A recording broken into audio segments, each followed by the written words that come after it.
Hey guys, welcome back to the channel, and today I wanted to talk about a hobby of mine, writing.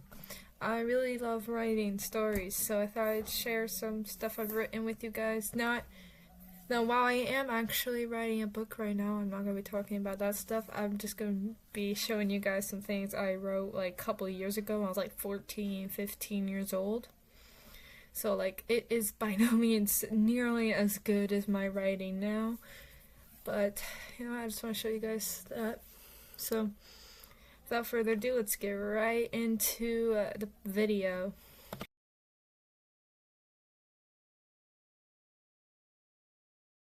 So first I want to show you guys this Google Doc I have with, as you can see, quick notes about my stories, these old stories I've written, and these are basically just assorted notes across all stories that I've written. I'm not going to be showing you every single one, though I will be showing you some chapters from my more favorite ones and the ones I think were more well written.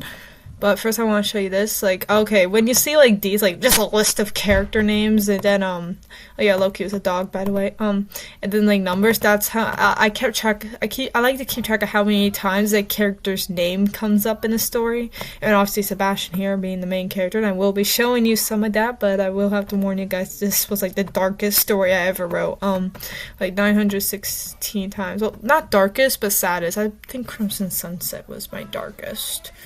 But this one was my saddest. Alright, and then least evil to most evil villains I have. Or, well, most evil, technically. Most evil, definitely this guy. He's from something like Crimson. He's from a trilogy that I never actually finished called Crimson Sunset. Like, he was the only villain in the first book. Camille was like his second in command. Edward was in the sequel. Mara's in something else. Robert was Edward's second in command in the Crimson Sunset sequel, Scarlet Sunrise. Calvin was a sheriff in a different story. Kevin, and yeah, I know this name is silly, but to me, like, only, like, the main character, like, main side characters, like the side characters, the good side characters, like, called them that, and to me, like, basically what those characters were, which I will be showing you this one, too. Yeah, these guys were the least evil. They were just your average mean siblings. Best to worst. Yeah, this is my personal preference of my stories. Yeah, this is like my favorite. This one, the one that's really dark, is like my second favorite. I love these ones. These are, when you see Kingdom Guardians, these are basically like these are basically Disney fanfic in a way. Those are basically Disney fanfic. Outcast, yeah, I like that one. Yeah, I mean, I like all of them, though this one was, I was not proud of this one. It was like, I used like Princess and the Frog for that one, because I had like one like story idea for it, but I wasn't real proud of my work. And it's funny too, because it's actually the shortest one, but my favorite characters I've written include Eddie Carter's, Niles Cordone. Some of these guys you'll be learning about more as the video goes on. We got like Jack, Renee, Camille, Sebastian, Blue. Yes, I have a character named Blue. Blue Bradshaw. Got Grady, Adrian, Mark, Juliet, As you can see, there's only one girl on this list, so you can tell that, like, I just have an overall preference towards men. In fact, like, in any story, I tend to connect with the male characters more, and, like, I feel like when I'm writing, like, I actually write men easier. Actually, no, wait, there's two girls. Camille's a girl, obviously. There's two girls. Yeah, no, actually, I feel like I write men better than I write women in stories. And there's couples. We have, like, Anthony and Emmy, Niles and Josie, Eddie and Henry, yeah. They were the first gay characters I ever wrote, though technically, if we're getting technical, Eddie is actually bisexual, whereas Henry's just gay. We've got Rivers, Jack, Quinn, Rosalie, Emma, and Craig. Craig was a villain, of course, but that Ellis is something. Blue and Eden, Hank and Lillian, Gabriella Bell. Like, just, you can see how many couples there were. I do like a romance story. As you can see, just another. This was like the sequel, like the Scarlet Sunrise thing I mentioned. I'm not gonna list all these, but like total, like of stories that I finished, like the total amount of girl characters added up to 36, and boys were 70. And as you can see, like yeah, and overall like 106. Like yeah, I even made like quizzes where like where like oh wow, I don't even remember them being called Jaguars. Well, I'll be reading through them some chapters from that one for sure. Like Bank's Tale, yeah, definitely. Again, another like that list of all my villains. There was a total of 22. As you can see, I even kept track of if they were redeemed or not and their fate, whether they died or survived. Yeah, he actually is redeemed, which made sense considering what happened to the main character. But yeah, then we have like this story.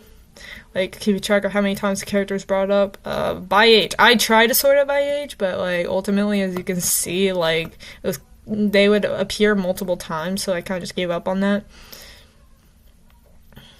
Oh yeah, my favorites, these guys. I'm definitely going to be showing you guys because I'm telling you, this might be my favorite friend group that I've written in these old stories. Although technically speaking, Roland never met Eddie because Eddie was like dead by the time Roland joined the group, so there's that. Alright, my books in order from longest to shortest. Ellis was 141, Crimson Sunset and Outcast of Seattle were 122, Bank's Tale was 118, Outlaws Redemption is 109, Scarlet Sunrise was 99, Kingdom Guardians Book 4, 5, and Ghost of You were 92 pages, Kingdom Guardians Book 6, and the other number, 91 pages. Book 1 was 90, Book 8 was 75, 3 was 71, and as you can see, the one that was my least favorite of all these books, just in general, like, is only 64. And I must have, like, started that there. We got this here. There's more of that. Bravest characters in my, across all of them. I mean, I know you're noticing this name Max here, Max Willis, and he, I never actually finished that story, but I did want to put him there. Book series, yeah. That was like me ranking those, but it's just basically just what was up there. So, got some quotes and so just some favorites of my. I don't remember what type of top 10 this was supposed to be, but based on looking at the names and knowing these characters, I think I know.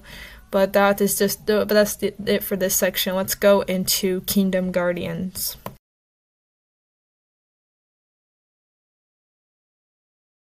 Alright, now while I do have a Google Docs with specific notes, and oh, by the way, guys, this was back when I just used AI to make the character appearance. But there's that. But because I have this that I also made, I will just introduce you to characters this way. So as you can see, we have Eddie, Anthony, Henry, Emmy, Niles, Johnny, Josie, or Josephine, as Josephine's her full name, and we have Roland.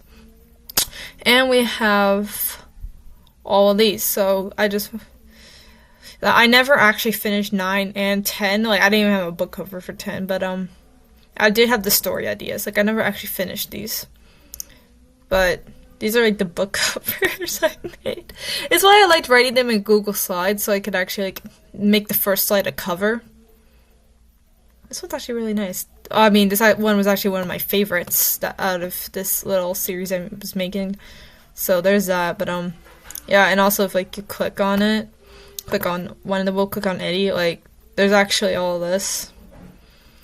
Oh gosh, yeah. I clearly liked this character a lot. I liked writing him a lot. Yeah, it's like present up for like the first 5, but then he's only mentioned in the rest of them. So let's just skip to like reading some chapters from each of the books, or some of them. Not all. I won't read a chapter from every single one to save time, but we will get into that now. Alright, so first I'm going to read chapter 3 from the very first book, and to be clear, this is the very first thing I wrote when I was, from like the era between when I was like 14 to when I was 15, so it's going to probably be pretty bad, but I'm going to read it. Also, I would put so much language in the stories I wrote. I don't know. But to me, like, teenagers just curse a lot. Teenagers do curse a lot. I curse a lot, just not on YouTube. So I will probably have to later go in and edit, like, bleep whenever, like, a really bad curse word comes up. So let's just read. All right, chapter 3. Yo ho, a pirate's life for me. They entered the gift shop but looked around. Eddie wandered off from the group and came across a baseball cap he knew he had to buy. Eddie checked his amount of cap and saw he had $70 to spend. Well, I mean, it is Disney. The hat was black with a pirate skull on it. There were the words "#1 pirate" on it. I'm reading it in the grammar. Oh my god, I'm so much better now. I swear I am. In the color white, it cost $45. Hey guys! And he called the others, who were over buying some toy swords. What, Eddie? Emmy asked as they walked over. I'm gonna buy this hat. Looks very cool, and he said, and he picked out the best one he could find. He and the others went over to the cashier, and Eddie bought the hat. He asked for the cashier lady to cut the tag. She did, and then they were all standing outside. Eddie had his new pirate hat on, facing forward. Now it was time to ride Pirates of the Caribbean. They got their cards out, scanned them at the Lightning Lane entrance, and soon was in a stone passageway. As they waited, Eddie was singing again. He likes singing, by the way. He really likes singing, and I'm not gonna pretend to know how to sing well, even though I actually did sing some lines of a K-pop Demon Hunter song at the beginning of my film review for that. But anyways, when he finished singing, Niles asked, "Do you know every single fucking every single song Disney has made?" "I like singing, okay?" Eddie said, well, defensively. "You look at all these surrounding people, don't give a damn how loud you sing," Johnny said.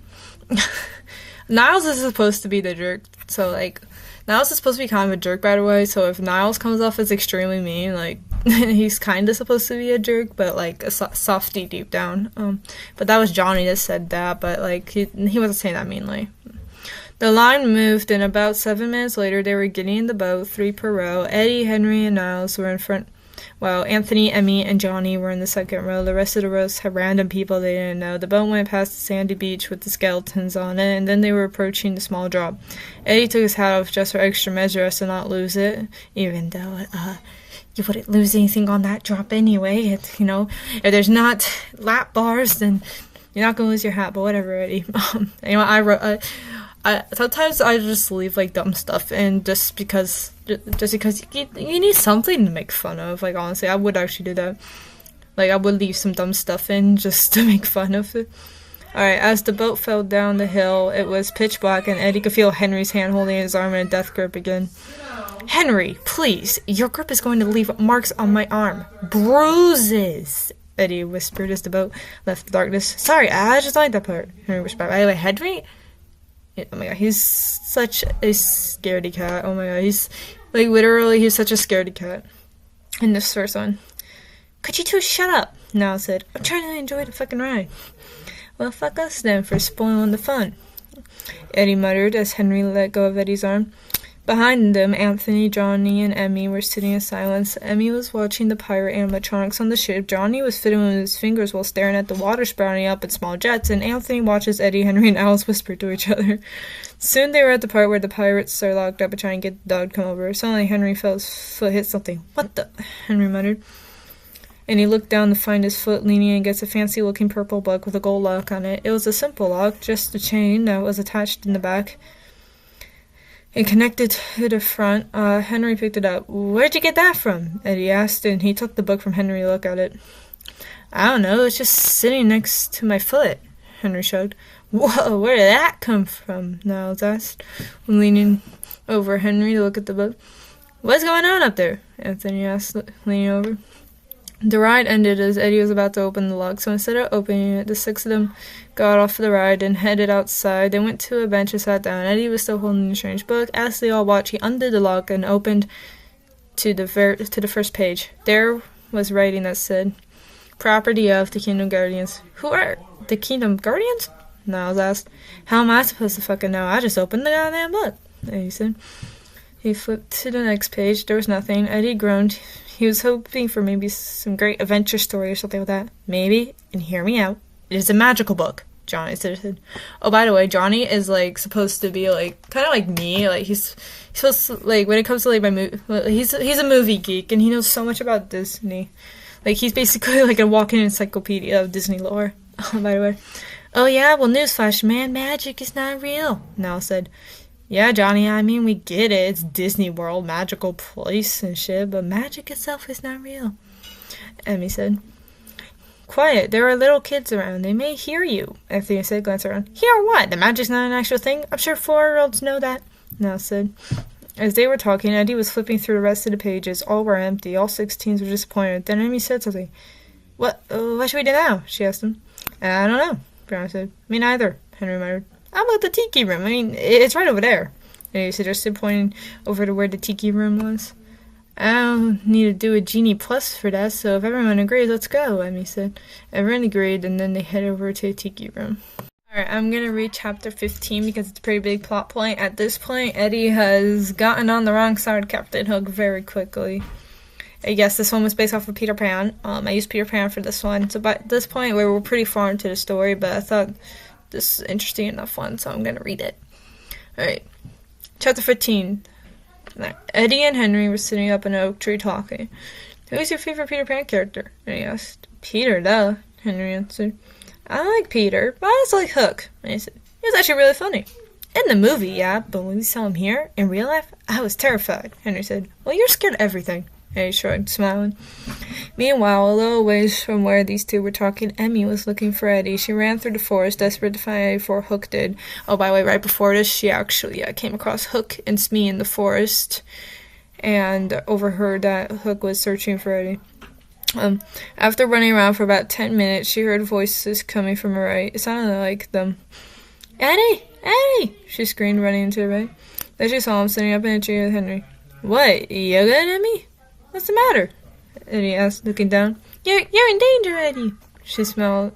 No, she won't be smiling. Sorry. She yelled up to him. Danger? From who? Eddie asked. Yeah, why is he in danger? Henry asked, eyes wide in surprise. Hook! She managed to get out before sitting on the ground panting. Hook? Captain Hook? Eddie asked. All Emmy managed to do was nod fastly. Eddie and Henry climbed down. Wait, all Emmy, did I say Eddie? It's like all Emmy managed to do was nod fastly. Eddie and Henry climbed down the tree and walked over to her. Where's Hook? How do you know this, Emmy? Eddie asked, kneeling down in front of her. I was walking, alone, and then, Emmy muttered, what, did you overhear this on the way back? Henry asked, also kneeling down in front of her. By the way, they were at, the, Indian encampment before, for the party part of the movie, you know. Emmy nodded. Well, this is true. Eddie, we need to get you back to the hideout now, Henry said, standing up. Alright, come on, Eddie says, standing up. He pulled Emmy to her feet. The three of them were about to head back, but then, there you are, men, get him, and those other two, someone said from the shadows. It was Hook. Just get us other two. Eddie, Henry, and Emmy tried to run, but then a bunch of pirates came out of the shadows and grabbed them.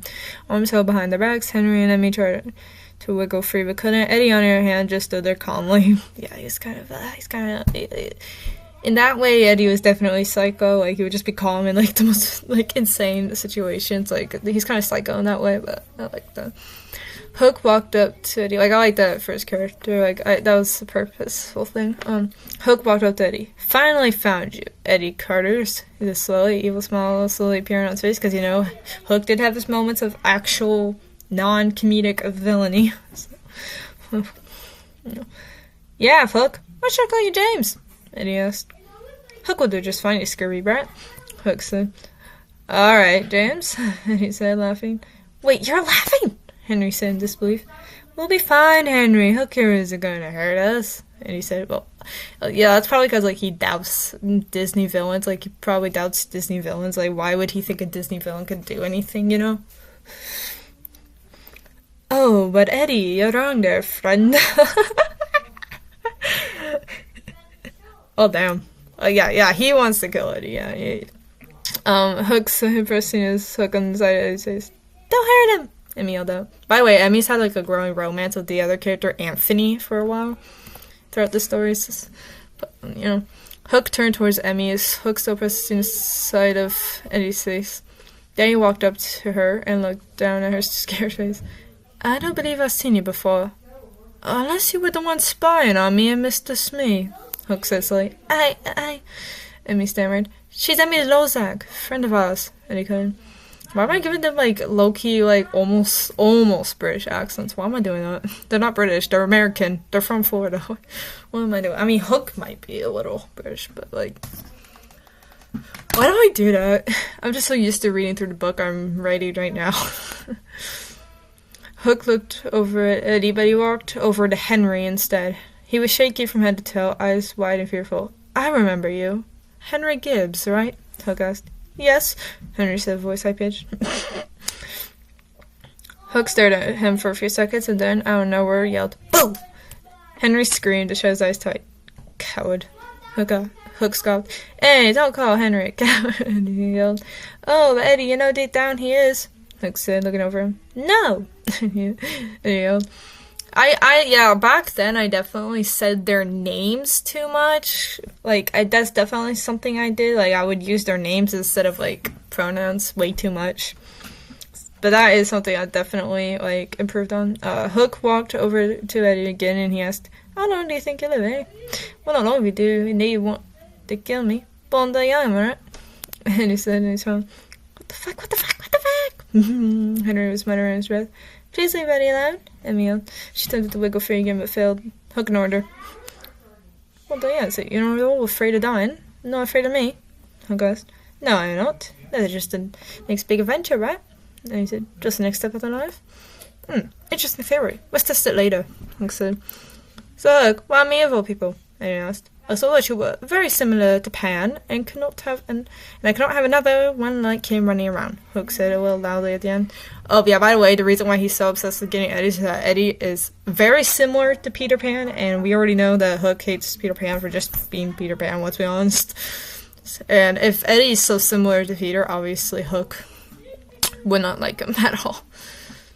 Okay, geez, I didn't know I was ruining your life, Hook, Eddie said. A big smile on his face. Like, he's just smiling through this. He's not phased at all. As Henry watched this, there was two things on his mind.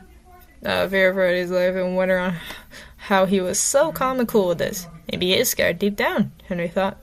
Eddie looked into Hook's angry face, and all he could think of was one thing. Was he and the others going to survive, or was Hook going to kill him and possibly the others? Now Eddie wasn't scared, but what he said was true. This is his next adventure of life, right? Then Hook yelled, turning his powers off to the ship. Locked him up in the ship's cell. Alright, while there was a lot more chapters I would have liked to share from the first one, I don't have the time to, so I decided to skip to book 3, and this chapter's, it's not particularly too plot related per se, but it definitely, like, this one was based off, I used Hercules for this one, by the way, like Disney's Hercules for this one, but this is a scene where all the characters, and this is the one that introduced Josie, Eddie's little sister, who is 12 as of this book. I don't refer to book like it's an actual published book, but that's just the simplest term I can use. So basically, like, they're just at a campfire, like, it's just like a fun part, so I'll read it. Chapter 7, by the way. The 7 of them sat around the campfire talking. Josie tried to join in, but she didn't quite feel that she belonged among them. Well, maybe you should have thought that before. You were a bitch most of the time. By the way, she is so similar to Niles. Okay, they could be such jerks, but they do have a niceness to them. But in this one, the beginning of the story, like, she was like a jerk to the point that even Niles didn't like her, but obviously they do end up a couple by the end of this story, though, even despite the age difference. But I looked at like their birthdays and stuff, and I was like, you know what, it's fine. I've written like slight age gap ones before, and I just make sure they're not too far apart in age, like based off their exact birthdays and stuff. But anyway, let's just read it and keep reading. Okay, guys, I have a question, Johnny said, looking around at everybody. Movie question, I presume? Of course the nerd is asking something like that, Niles said, rolling his eyes. Josie smiled. Niles was something. Basically, yeah, Johnny showed. What was it then? No escape, so just fucking ask, I guess. No, I was asked. Well, don't worry, Nas. This'll be a fun one, Johnny said. Celebrity crushes. Have any, guys? The others thought for a minute and came up with theirs. Then they shared, which was quite fun, even for Niles and Josie. My list, Emmy said, starting it. Tom Holland. Me, I'd say Anna Kendrick, Anthony said. Niles said, I'd say Jenna Ortega. Oh, and the second is a Disney princess. Princess Jasmine from the Aladdin movie. Jasmine is pretty. So is Jenna. Johnny said, nodding thoughtfully. May I share? Josie spoke up. The others glanced at each other, and then Eddie nodded, not really bothered. Oh, by the way, Eddie and Josie do not really get along. Like, they definitely have, like, that sibling rivalry.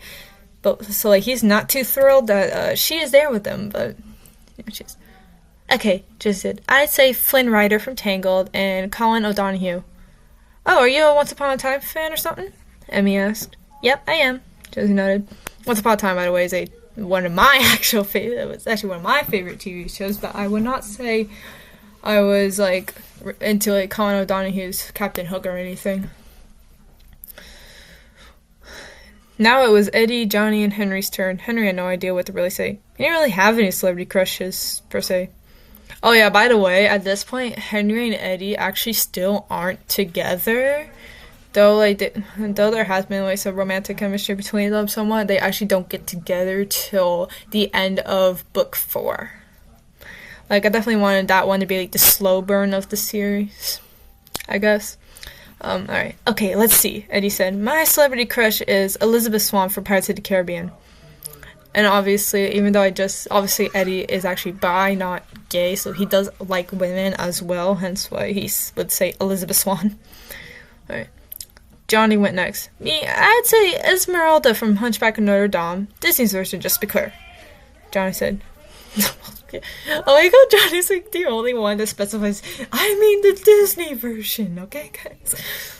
I feel like that's like a kind of like a movie nerd thing to do, like, this version, not that version, don't think of, like, that version, like, the one in this particular movie. No. They all talked more, but what they didn't know is that far away Hades was making a plan, a terrible plan at that, because obviously by this point they have met, what's his face, Hercules. Alright, so for this one, I'm gonna give you some context. Eddie had been taken by Hades, and they just found him, and he was extremely injured to the point he was out cold. He was unconscious, and this is right after chapter 21. I think they, at this point, they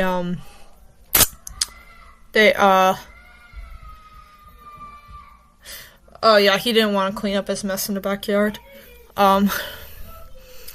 I think at this point, like, I think they might have thought he was dead. I don't know.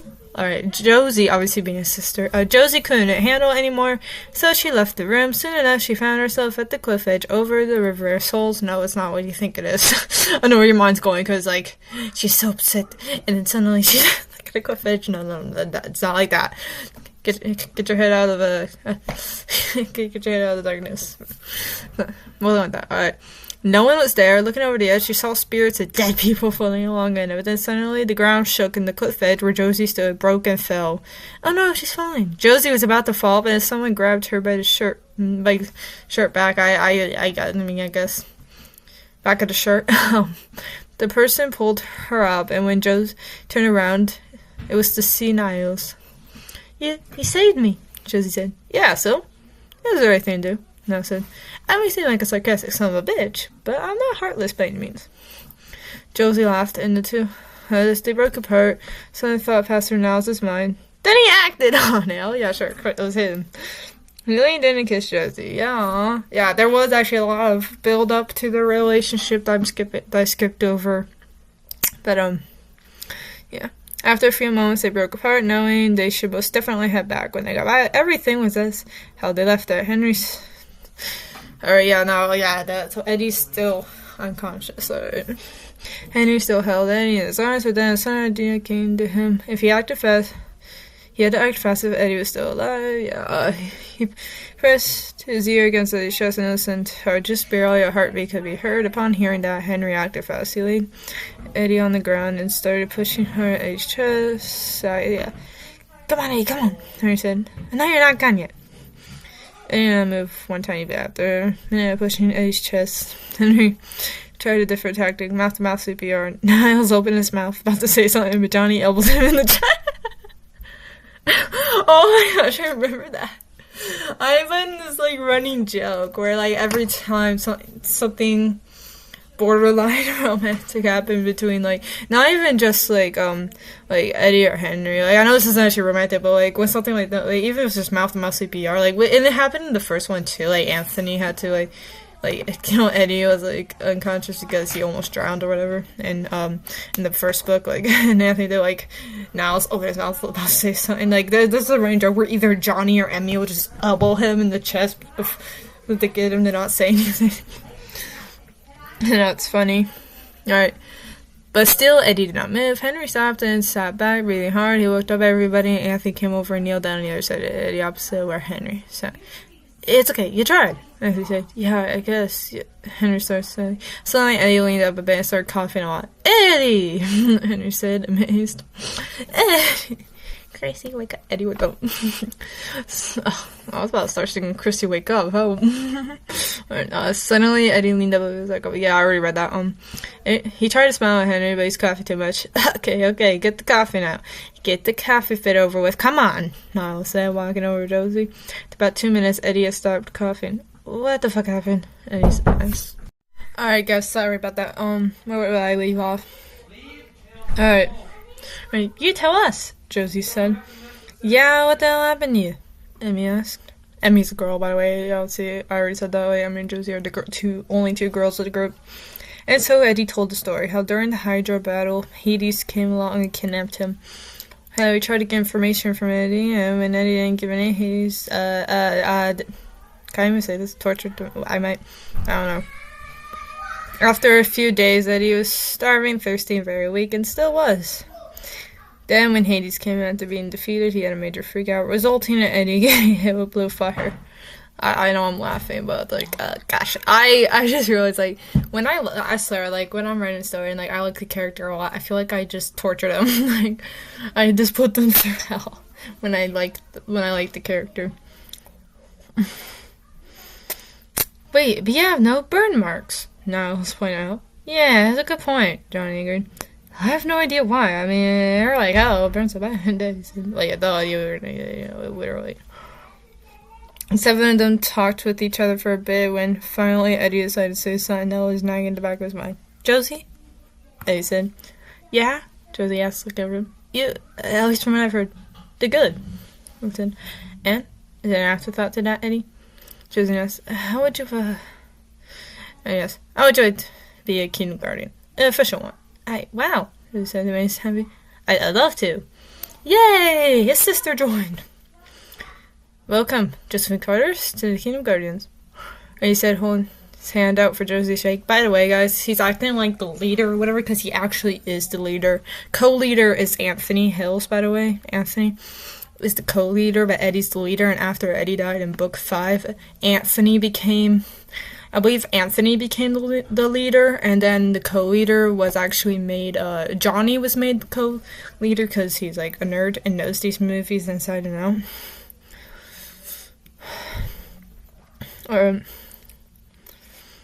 Josie shook it happily, and she turned to Niles, who was sitting next to her. They hugged, and then, guessed. Hold it! When the hell did you two get together? Did we all miss something? Or was it just me? Johnny said. Josie announced her for everyone. That's what I did. I feel like I could have like wrote 10 minutes ago, maybe. And I was like, I don't know, not sure when exactly. Okay, Henry said. I think it's about time for us to get back to Thebes. Agreed, Eddie said. I need food now, and water especially. Henry nodded, and they all left. Henry had to help Eddie, for he was too weak to walk without aid. Hercules had apparently been waiting for them by the underworld entrance. After a quick catch-up, they all got in the carriage and headed off back to Thebes. Alright, I know I was muttering a lot the last time, but honestly, like, sometimes, like, if I'm reading something out loud and it's like a romantic scene, like, no matter, like, the characters or whatever, like, or a romantic scene, I feel weird for reading it out loud. But I want to skip at the book 8. Eddie's long since dead, by the way. And I just want to read a bit of this one to show you a bit of Roland. It's a bit of a flirt, but yeah. I'll just skip to the fun part. Alright. Many minutes later, everyone was in the grand ballroom dancing, having fun together. Anthony and Emmy were two of the many that were dancing. They weren't half bad as they twirled around together. Josie had eventually dragged a rather reluctant Niles onto the dance floor with her, and they were waltzing not far from Anthony and Emmy. Roland was in the center of the party with many girls crowded around him. It seemed to the others that the girls were taking turns dancing with Roland. "Alright, who's next?" he said. "Oh, how about you, love?" Then he began dancing with a girl whose long brown hair was in a braid down her back. Meanwhile, Henry and Johnny were standing together over by the snack table. How fucking pathetic is this? Johnny, just hanging around the food. At least we won't be hungry later. Oh well, guess there's that. Across the room, Henry spotted Anna leaving quickly with Hans, and he knew that soon they would be back, and that was when it would actually get more interesting. While Emmy and Anthony were dancing, they talked to each other. "So do you feel this is like girly?" I mean, teased them. "Yeah, that's what it is." Anthony said, I didn't know I could dance this decently." Why do I keep giving them, like, most borderline, like, almost British accent, but not, like, possible, even though they're all American. Like, why? I feel like I keep doing that because, like, the book I'm reading right now, I'm just used to reading that and giving them all, like, the accent that they're supposed to have. But these guys are Americans, so why am I doing it? Alright. "Well, we all must be quick learners. See Niles and Josephine over there?" "Yeah, but look at Roland. He looks like he's been doing this for years." "Yeah, probably because he has. By the way, Roland is a jock. He's on, like, 2 different sports teams. He's a jock, but he's also kind of a ladies' man, so, I mean, we shouldn't be surprised that he knows how to, like, do, like, couple dances." Anthony nodded in agreement, and they kept on waltzing. "How you liking this now?" Josie asked Niles meanwhile. "Not bad. Not fucking bad at all, dancing with you," he replied. "See? Dancing in balls isn't all that girly." Oh my god. Oh, she's talking about, like, as in, like, a royal ball, like Cinderella or something, like coronation, whatever. Coronation dance, whatever. Like, I just realized I could have put in the most dirty-minded joke, but I clearly didn't, because Niles' response was, "You got a bucket anywhere? I think I need to throw up." "Oh, quit it!" Josie was giggling, and I was left too as they continued to spin around the ballroom floor to get around us again. "Feels done crazy," Anthony said to me. "And pretty soon all hell will break loose," obviously, because, like, Ellis is gonna freak out. "Oh yeah, any minute now. The real fun begins." It may be dark, but I want to know what you think will happen this time. "Oh, Anthony, I don't know what happened. You can't really predict these things." "Yeah, you're right. Guess I just wish I could see beforehand to, you know, keep everyone safe." Yeah, because he's the leader at this point. "I know you want to protect everyone." Alright. Oh, we'll keep reading into this one. 30 minutes later, Anthony, Emmy, Niles, and Josie had all gotten tired and went over to the snack table where Henry and Johnny were still saying bye. "Wow, you guys," Niles said. "This is fucking sad." "What?" Henry spoke with nature. "We're just keeping an eye on the food, that's all." "Oh, that all?" Henry and Johnny both nodded, and the 16 just, "Oh, wow, look, Roland's too, what the fuck is wrong with there?" Josie floating across the ballroom. Looking that way, they could see Roland out dancing with a sweet-looking girl that had jet black hair tied up in a tight bun. There was still about 6 or... I'm not gonna say, like, 6 or 8. 6 or 8 girls waiting nearby to have a turn with him, but he ended up not dancing with any of them, instead making his way over to the snack table. "Oh, damn, why didn't anyone tell me that this girly bullshit was fun?" Chuckled, grabbing a bread roll. "Stop leading the girls on," Anthony said jokingly, "especially since they can't keep you. Wouldn't dream of letting them on." Roland said these last words also having a mouthful of bread. "Real attractive," Josie said flatly. "What?" Roland said after swallowing. "Oh, come on, I'm trying to be desirable, love."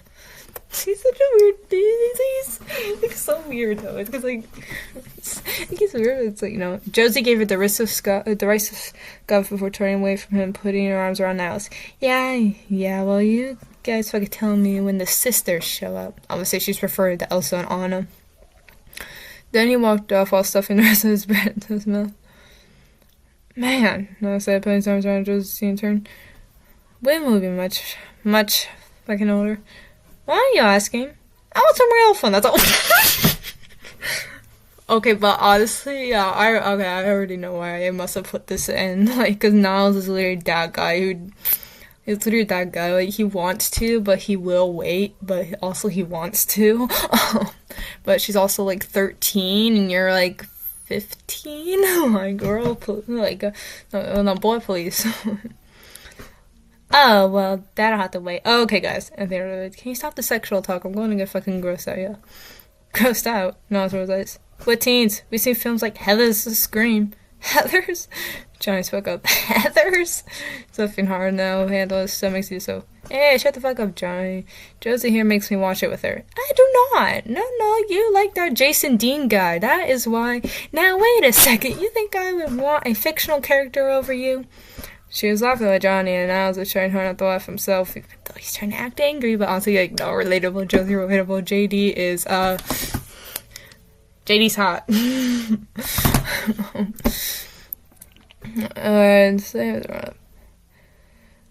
Well, Disney characters turned out to be real, so why wouldn't... Oh, god damn it, Niles, stop flying around. Flying, alright, flying. But now, also for a reason he couldn't quite grasp, felt pretty riled up and rather angry now. Maybe it was the continuation of the conversation or something else that was doing it, but suddenly he wanted to be all alone.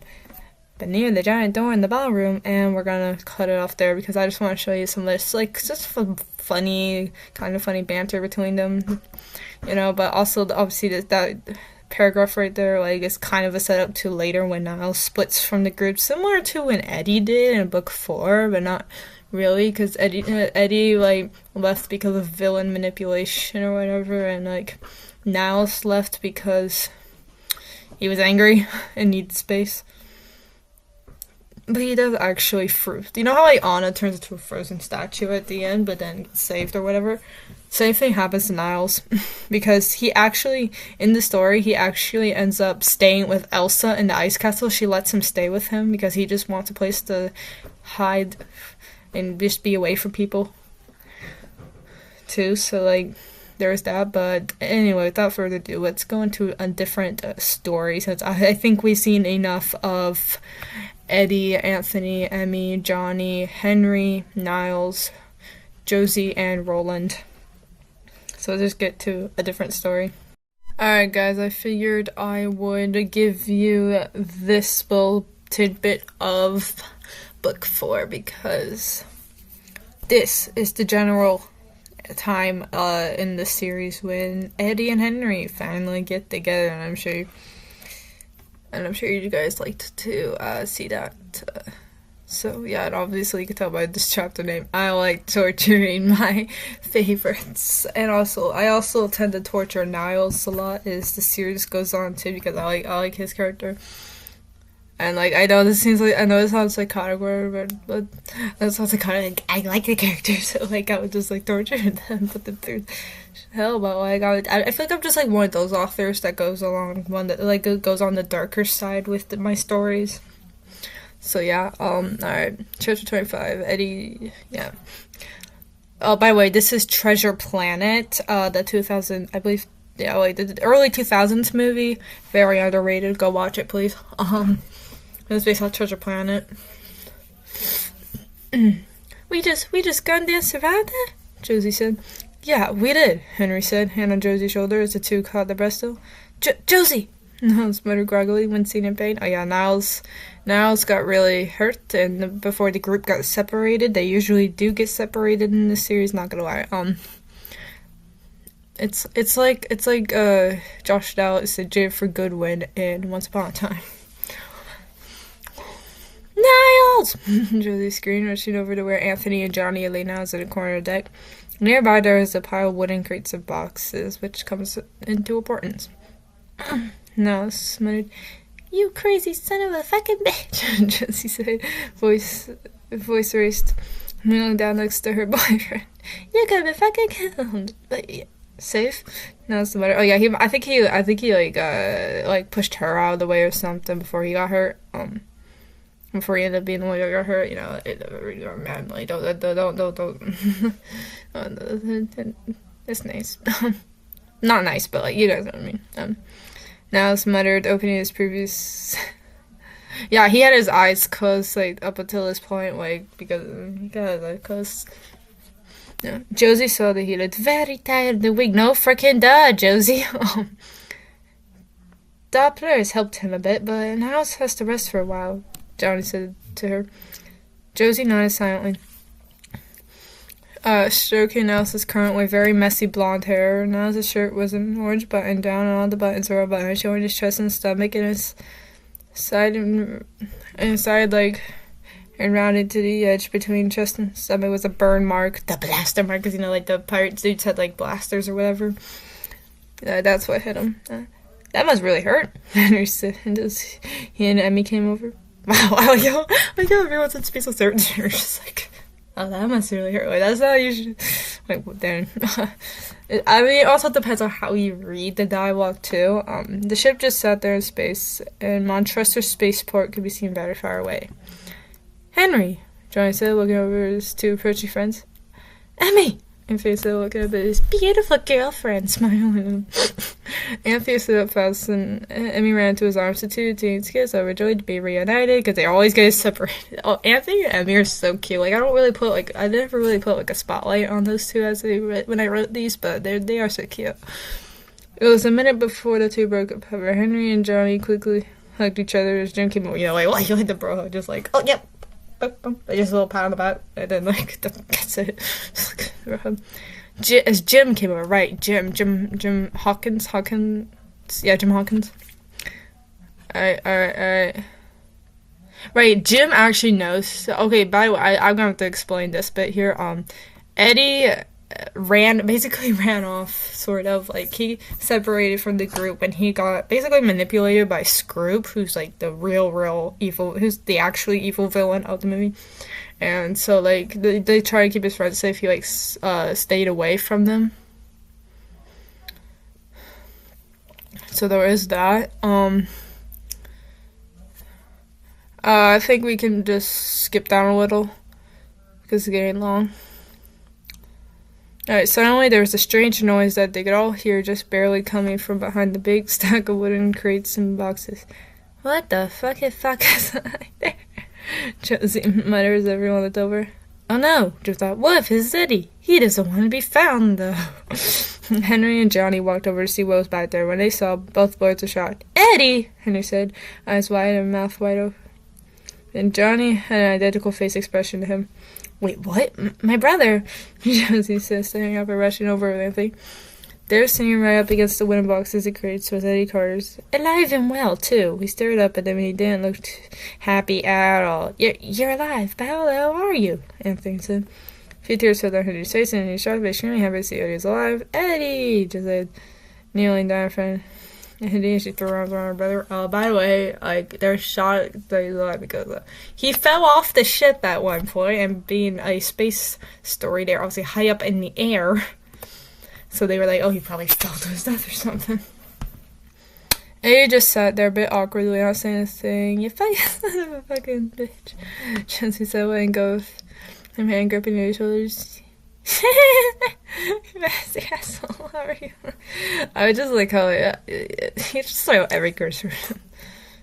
Oi! Nancy says, stepping forward and gently pulling Josie. Are you ready? Give the boy some room. He looks so damn uncomfortable. Oh, wait. No. Okay. How about we just go forward, like way forward? Yeah, at this point. Yeah. Yeah, at this point, there's, right,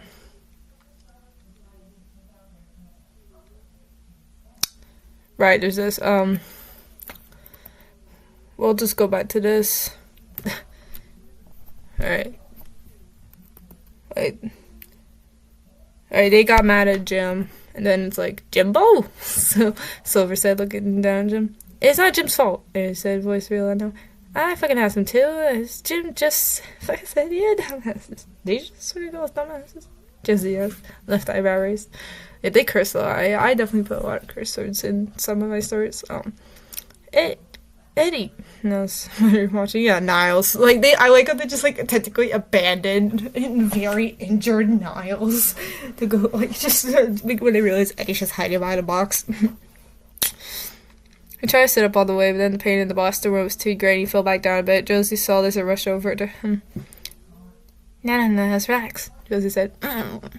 Why? Don't you tell that to your brother? Niles asked her. Well, Josie trailed off and she said this stuff.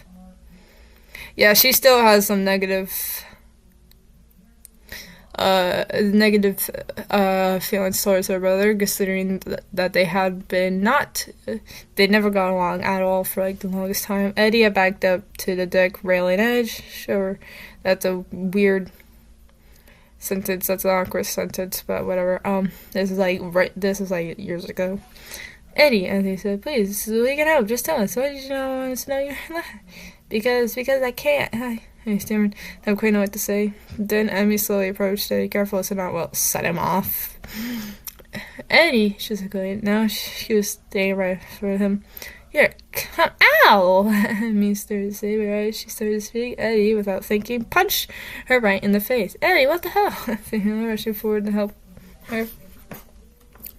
Emmy's nose was bleeding, and everyone was staring at Eddie in astonishment. Now he sat up without thinking. He was so surprised that he didn't even notice the great pain that returned in his side. Anthony quickly led Emmy away from Eddie.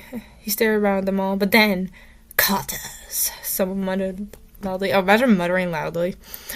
Katas. Like, I probably could use better word choice there. Suddenly, a group appeared behind Eddie. He was smile, appearing on his face. We'll skip ahead. Basically, we get to this point, and we get down here. Yeah, yes, Mr. Gibbs, said. Then he started slowly advance on Henry, backing the boy into an inescapable corner. Eddie watched, and everyone else watches. By the way, he is injured in his leg. Scoop, if you look at the other paragraph, Scoop got him in the leg. No.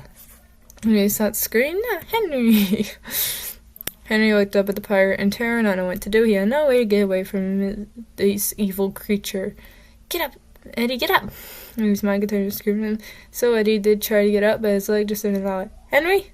Jim about to run over, but Silver stopped him and put his big cyborg hand. And so Eddie goes like, that's how Disney movies work, though. Like, literally, you could just do something and save the person, but then you don't. So you just stand back and watch for some reason. Now this group is only a few feet away from Henry, and sharp pincers were raised both at him, and then the pincers came down. No! Someone yelled. Henry had closed his eyes ready for impact, but when he opened his eyes, it was to see Eddie standing right in front of him, miraculously standing on his very wounded leg. But Scoop's pincers had come down, and he had impaled Eddie in each side. But yeah, the pincers came 2 more times. Oh, God. No. Eddie fell back, and Henry caught his friend this. I was going to start friend, boyfriend later.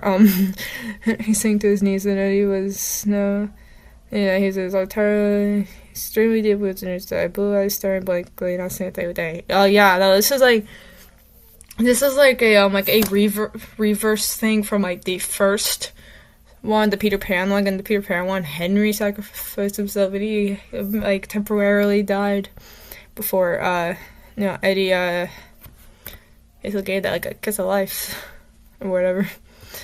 And then this is now vice versa. Yes. Skipping forward.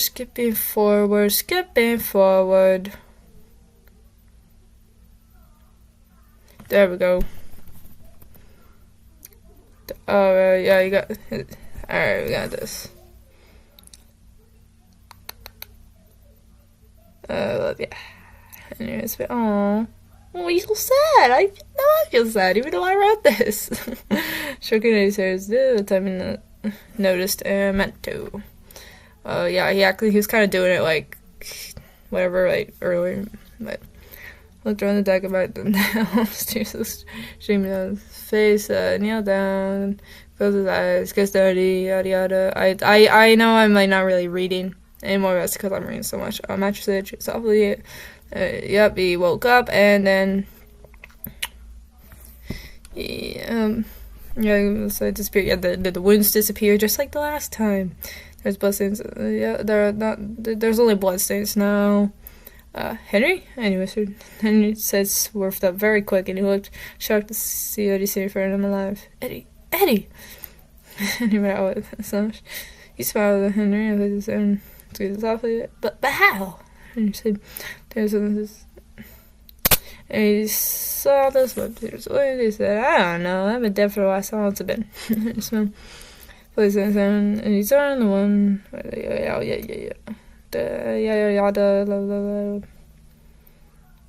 And Josie's just like, oh my Eddie! Just speaking over very loud for across the deck, spotting any live wheel across me. Wait, what? Josie blankly, spinning around along with the others. Henry and Eddie broke part of their bait right over it. Eddie, you're, oh my God, Ed, what the hell? How? Oh, God, the hell? Yep. There we go. Yep, there's that.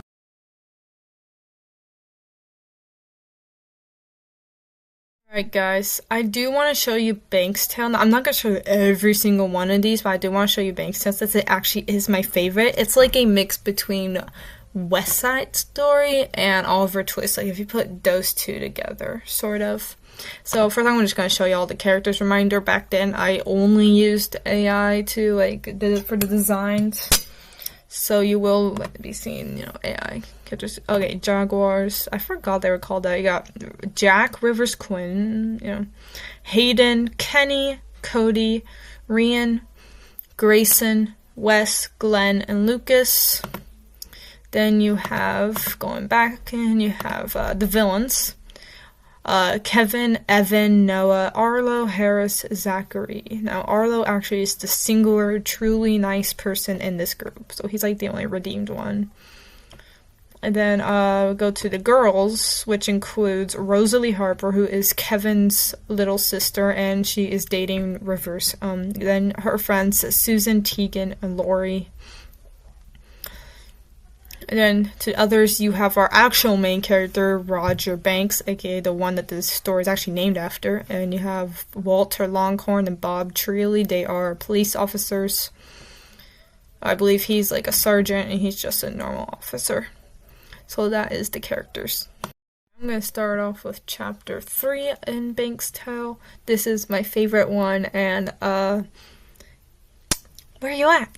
A boy asked aloud, walking out of the back room in a trailer that was abandoned long ago. No answer. Rosalie? The boy said, looking around still. Over here, Rivers, a girl said from the far corner of the small space. Rivers chuckled softly and walked over to her. There you are, he said. Rivers put his arms around Rosalie Harper, half embracing her. Your friends are waiting for you, Rosalie said. Take away 2 more damn minutes, Rivers said to her.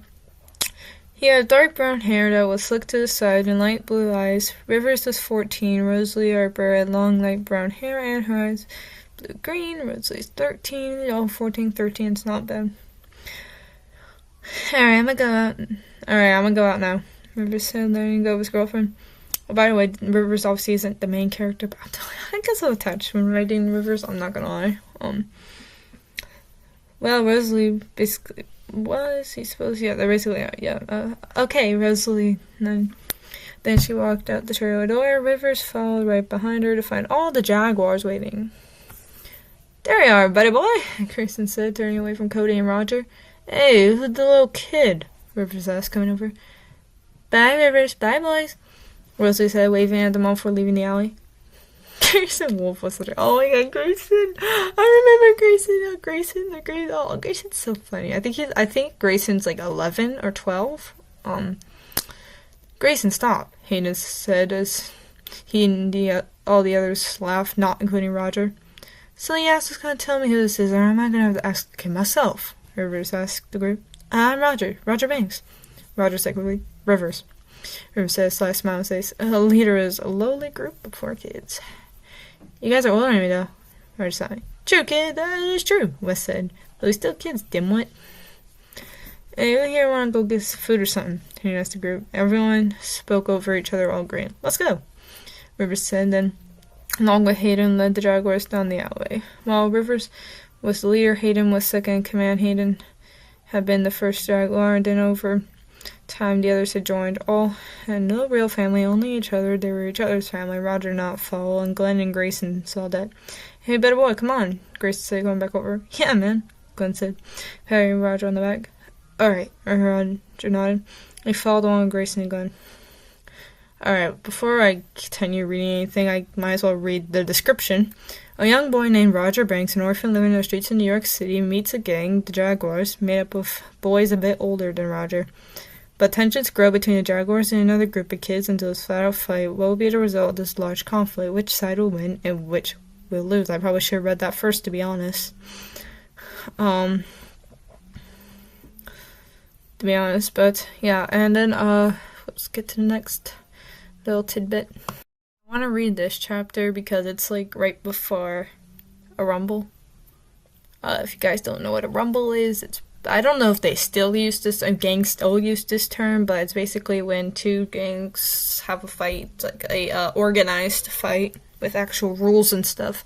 So this is like the night of it, because, you know, Kevin doesn't like Rivers because Rivers is a street kid dating his little sister, which, I mean, valid. So it's, and obviously Rosalie doesn't like him one bit. Alright, chapter 22. Roger, Rivers, Hayden, Kenny, Cody, Ryan, Grayson, Wes, Glenn, and Lucas were all in their huge alleyway preparing for the rumble that would take place in only an hour or so. By the way, guys, Roger's like 8 years old, and the rest of these guys are between 11 and 13. And they're going against boys who are literally 17 and 18 years old. Yeah. Oh yeah, they have a gun, right? They have a gun that Rivers got, and I'll actually, let's go back to that chapter real quick. Yeah, chapter 20. I want to read that actually. It's a pretty decent one. Gun at the bar. The group stopped right outside the bar. Only some of us go in. Don't want to look suspicious, Rivers said, turning to speak to the others. Well, okay then, Roger said. He made it enter. Nah, not you, Rivers said, placing his hand out in front of Roger. Then who'll go in? Roger asked. Let's see now. Oh, yes, Rivers said, signing on who. Me, Hayden, Grayson, and Wes will go in. Me and Grayson? But why? We be littler than, say, Ryan or Cody, Wes said, confused.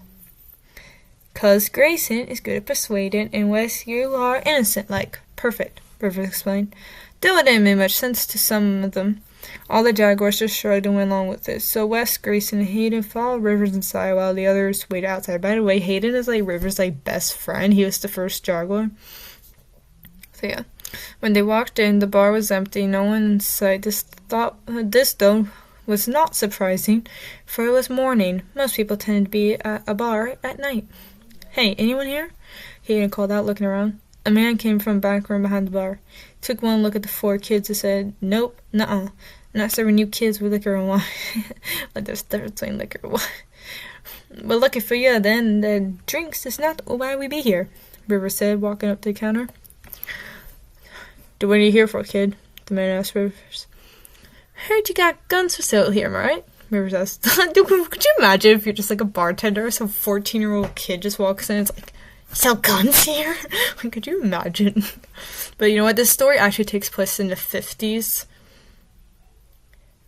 The story does take place in the 50s, so I mean, maybe.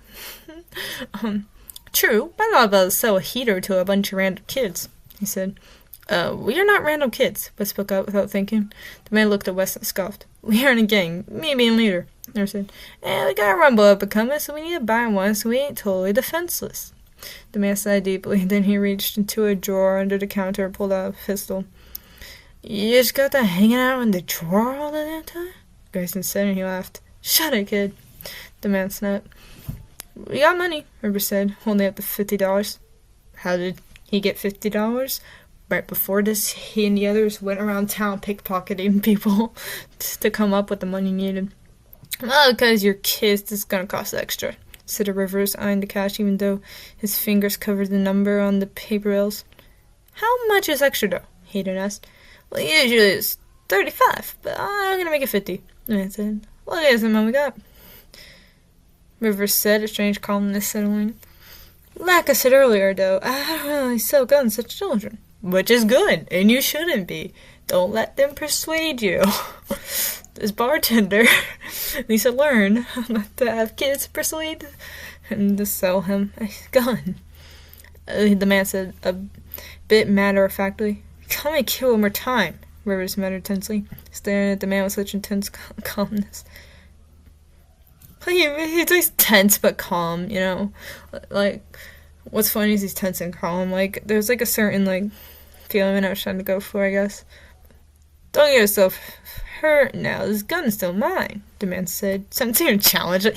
Dude, no! This is such a terrible person, bro. Like, it's such a terrible bartender. Like, are you kidding me?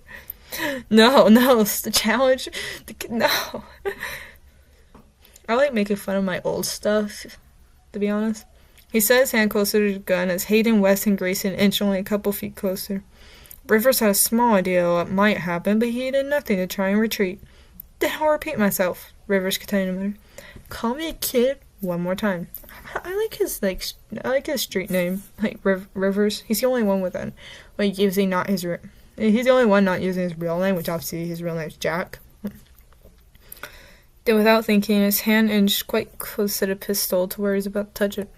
The man reacted quickly to this slight movement. He snatched the gun, pointed at his little green.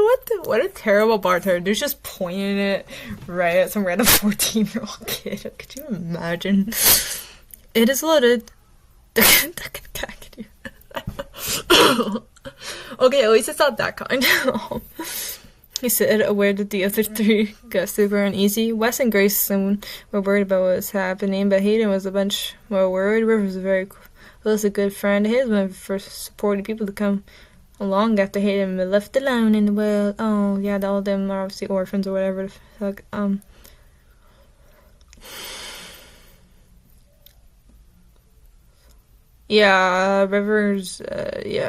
and close friends. Yeah, Rivers, basically just Rivers, don't be stupid. Rivers, who a minute ago sat down on a bar stool, sat calmly eyeing the gun that was pointed right at bro. No, I would have ran a long time ago, let's be honest. Without saying a word, he suddenly leaned forward, getting on his feet. The gun was not pressed right against the middle of his forehead. One pull of the trigger, Rivers would be dead instantly. "You might as well," Rivers said, still deathly calm. The man stared for a minute, and then he started laughing. He lowered the gun and held his hands out. "Money is yours." Said, "Well, that's what it means." "But you're doing business with you," Rivers said, handing him the money. Then he took the gun and the four boys left. Rivers quickly hiding it so that no passersby. Oh, man. Could you imagine? Like, that low key, the bartender should be in jail after that. Alright, let's just read this. Yep, alright.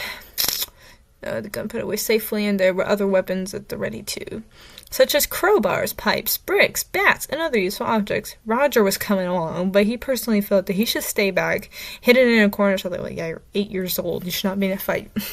He didn't want to possibly ruin any chances of winning this thing, with him being a whole lot smaller than the Jaguars. "Take this bat, Roger," Wes said, handing him a bat. Well, even though he's not going to use it. "We listen, guys. Make sure you got weapons, alright?" Rivers said, grabbing a bat from the pile. "Rivers, think we'll win?" Grayson asked. "Yep," he nodded, seeming confident even though deep down he wasn't so sure. Then he thought of something he had to do before going to the rumble. "I'll be right back," he said slowly, then ran off. "What the hell's up with him?" Cody asked. "Don't know," Rand said.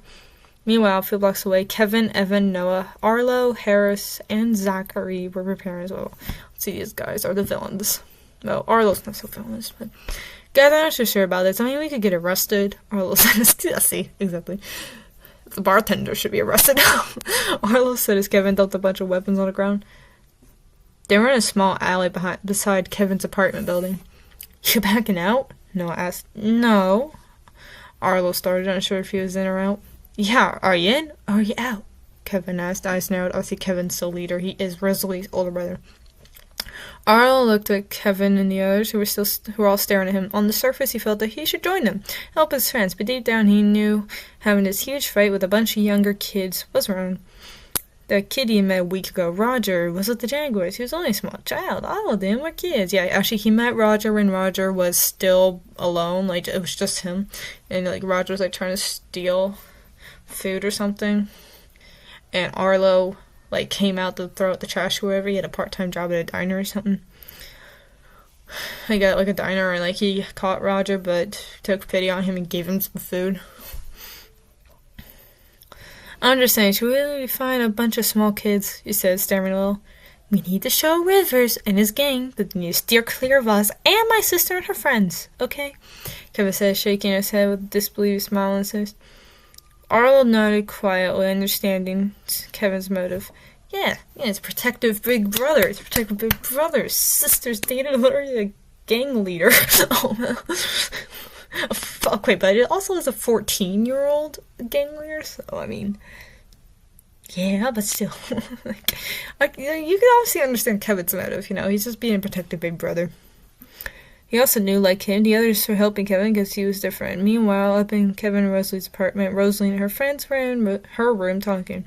Rosalie, we are sorry about the other day, but Rivers is, well, Susan said, but then she trailed off. Rosalie nodded, understanding. Yeah, I know, she said Susan, Tegan, and Lori. Obviously, what her friend Susan is referring to was the other day they played tag with the Jaguars, and Rivers got a little carried away and almost hurt one of his friends a little too much because he got a little rough in the game of tag. That's what they're referring to. Where are your parents? Lori asked. At work late. Why? Rosalie asked, looking over Lori. Just wondering. Also, where's Kevin? Lori showed. Somewhere. I don't know where. Rosalie also showed. She hadn't seen her brother all day, and it was night now, about 7:30. She had seen the Jaguars recently, but only from afar. She wanted to go talk to Rivers, decided against it. Tegan then went to go check the time, and when she came back, she spoke to the others. 7:30. Gotta get home. Bye, Tegan said. Oh, by the way, Tegan Loft, I believe, is, the little, she's like the little sister of one of Kevin's friends, I believe Harris? I better go too, Susan agreed. Me three, Lori nodded, and Tegan and Susan,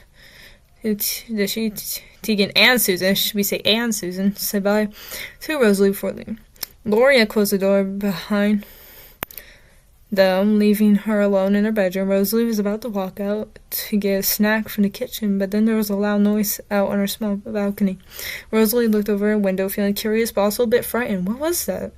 Then she walked over and opened the window. After stepping out on the balcony, she took a look around. There was nothing out of the ordinary to be seen, but then... Rosalie, someone said from below.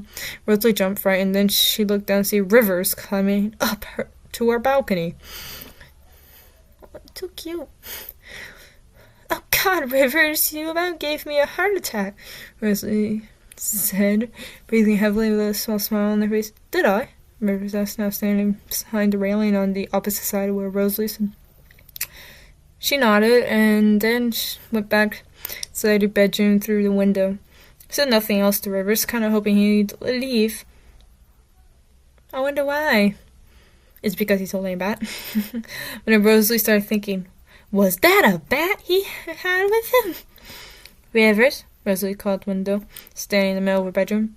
Yes, she heard Rivers say from out on the small balcony. What is that bat you have with you for? She asked her, being rather quick. That I murdered her. No, I'm just kidding. Who never heard her. River said. Rosalie had no idea there was going to be a fight later. Then why are you upset? Oh, probably because your friends don't approve of him. Rivers, you can tell me, she said, looking at the open window. Rivers, who was I like that name. I like his street name, bro. Who was standing just out of view on the balcony, said, there is a rumble between me and my friends and your brother and his friends. What? Rosalie said, shocked and upset by his news. I'm sorry, Rivers said quietly, but Rosalie barely heard them. You didn't think to tell me? Rosalie said, eyes wide. They're coming in through the window. I don't want to hear it, Rosalie snapped rather harshly, turning away. Please, Rosalie, Rivers pleaded.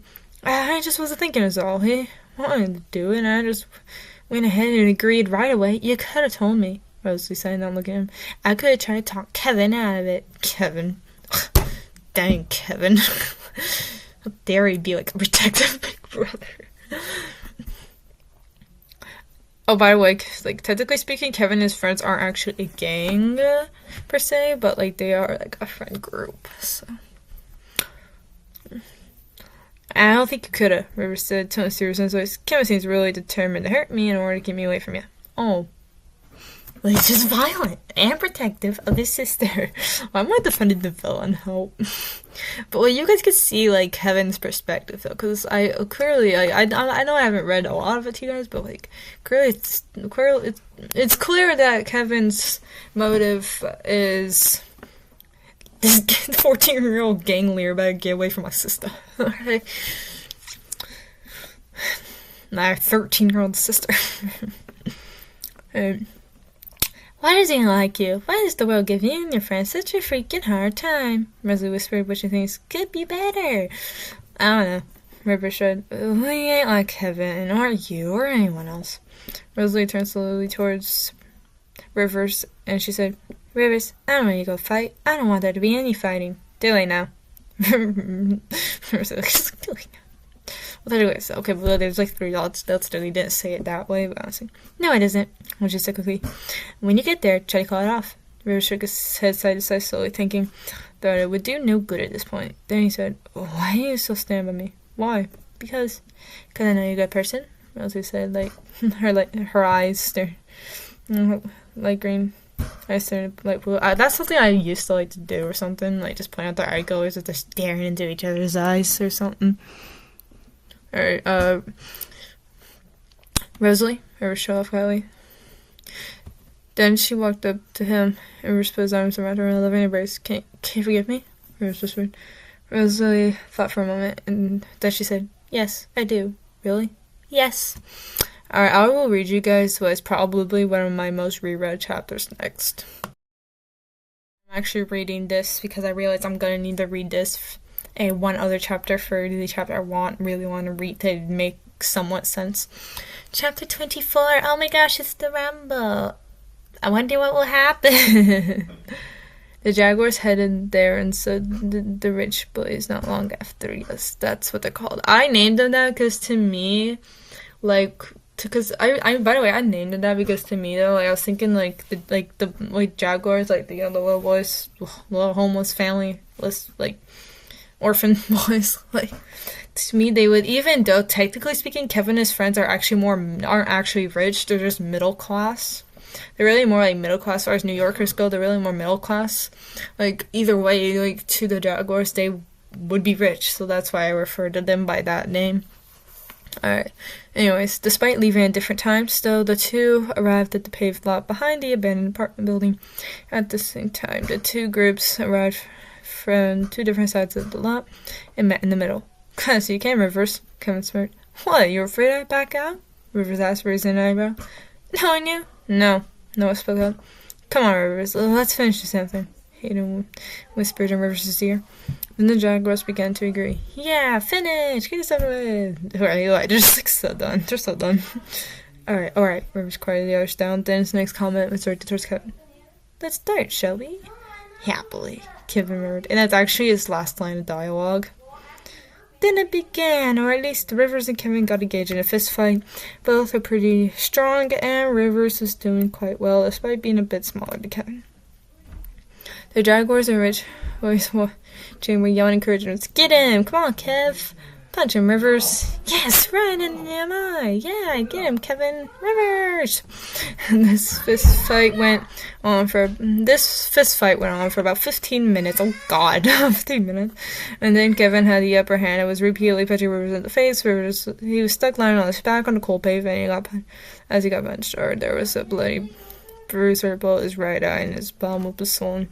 Then he managed to lift his feet and kick Kevin in the stomach, making him jump back in pain. Rivers then rolled onto his stomach, wheezing a little. Hayden rushed over Grayson, Rian, Glenn, and Lucas to help him get up. Glenn and Rian lifted him to his feet, and Rivers gave a rushed thanks as Kevin got to his feet. Unknown to any of the Jaguars, Roger included, he was far back behind a wooden crate, watching the events unfold. Kevin had taken a knife from Harris, who had brought one along just in case. Oh no. Alright, sorry about that, guys. Where was I? Oh no. Okay, but honestly, fair though. Rivers does have a gun, so it's only fair if you guys thought to bring a knife, to be honest. Let's be honest. Alright, Kevin has slowly turned around, and there River stood, facing away from him, an easy target for him to stab. Oh gosh, Kevin's turned murderous. Kevin's turned murderous. No one saw the knife. By the way, I haven't read any of these in a while, and obviously being my own stories, I do remember what happens and stuff, but it's just fun to re-react. I say re-react because I've read these through so many times. Kevin has slowly turned around, and yada yada. No one saw the knife in his hand, for he kept it a bit hidden from you. Yeah, you wouldn't notice a sharp object in his hand. You good, Rivers? Want any of us to step in for you? Ryan asked. No, Rivers shook his head. You sure? You're pretty beat up, Hayden said. I said I'm fine, Rivers snapped, feeling his swollen bottom lip. Kevin had a look of determination. He inched closer, knifing more and more in view every second. Guys, pretend this is the knife. This is literally Kevin right now. I mean, that's literally him right now, guys. Let's be honest. Right. Kevin will get determination, and he inched closer, knife being more and more in view every second. Rivers didn't see it. No one did. Except... Shit! He muttered, glancing in Kevin's direction, seeing the older teen slightly raise knife. Looked like he was gonna stab Rivers in the back to Hayden. Oh yeah, I wonder what Kevin, who hates Rivers, would do with a knife in hand, approaching him. The others are too busy talking quickly amongst each other to even notice. Hayden had to do something, but it was too late to warn Rivers, but with Kevin being that close. Yeah, sure, time to think. So Hayden did the first thing he could think of to protect his best friend. Pushing Rivers, he threw himself in between him and Kevin's knife. That moment, Kevin made the stabbing motion. The knife impaled us over into Hayden's stomach. Oh god, poor boy, he's like 13, what the hell? Dang, I'm ruthless. I am ruthless. I am definitely ruthless, when I'm writing a story. Like, I have said before, death is possibly one of the best parts of any story for me. You know, I do like the darker things. And stories, okay, I'll say I don't like death, but you guys get what I mean. What the? Hayden! Rivers started, turning around right as Hayden staggered back a couple feet. Kevin stepped back several feet, knife no longer in hand. It was sticking out of Hayden's stomach. God. His eyes were a bit wide, surprised at what had just happened. Okay, dude. Okay, sure, that wasn't the one Kevin meant to stab, but still. You were purposely sneaking forward. Excuse me. Talking so long. Rivers! Hayden stammered, then he fell back onto the ground. Rivers half caught him. What, Hayden, what? Rivers asked, breathing heavily. Hayden smiled. There was a bit, there was a bit of blood in his mouth. Oh no, we best friends, right? Hayden stammered. I had to protect you. Hayden's okay. I don't know why the sentence is structured like that. Whatever. Yeah. Rivers said, yeah. Oh my god. Roger ran from where he'd hidden, stood by the other jaguars, all of them sharp. Kevin and his friends stood far away, but closest to Rivers, Hayden, and jaguars was Kevin. Kevin. Kevin's staring the closest. Hayden had not said a word for 10 seconds, and then his head, which was leaning up a bit, fell back, and he went limp in Rivers' arms. No, River breathed, shaking Hayden's lifeless body a bit. Then he turned towards Kevin, and getting up on his feet shakily, pulled out the pistol he had bought at the bar. Before Kevin or anyone else could react, bang! Kevin Harper fell back hard onto the pavement, bloody gunshot in his chest. His bright brown eyes were now staring up at the sky, lifeless. Evan and Noah made a move to run at Rivers, but Rivers pointed the gun right at them, his hands shaking a little. Come in there right now. I'll shoot you, Rivers said. Then there's a sound, a wailing sound. Police will be coming. Wes yelled. Well, yeah, they just hear a gunshot.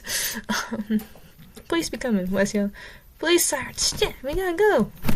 Rivers, hearing the sirens, sprinted out of there without him or anyone else noticing. The gun in hand fell behind an overturned wooden crate. As everyone else fled, Hayden and Kevin's bodies were left behind to soon be discovered by the police. Oh, okay, but Rivers is gonna be off by then, so... is the chapter I was talking about that I reread so many times. Like, I have to say it's actually pretty tense. Climax, sort of. Climax. I don't know.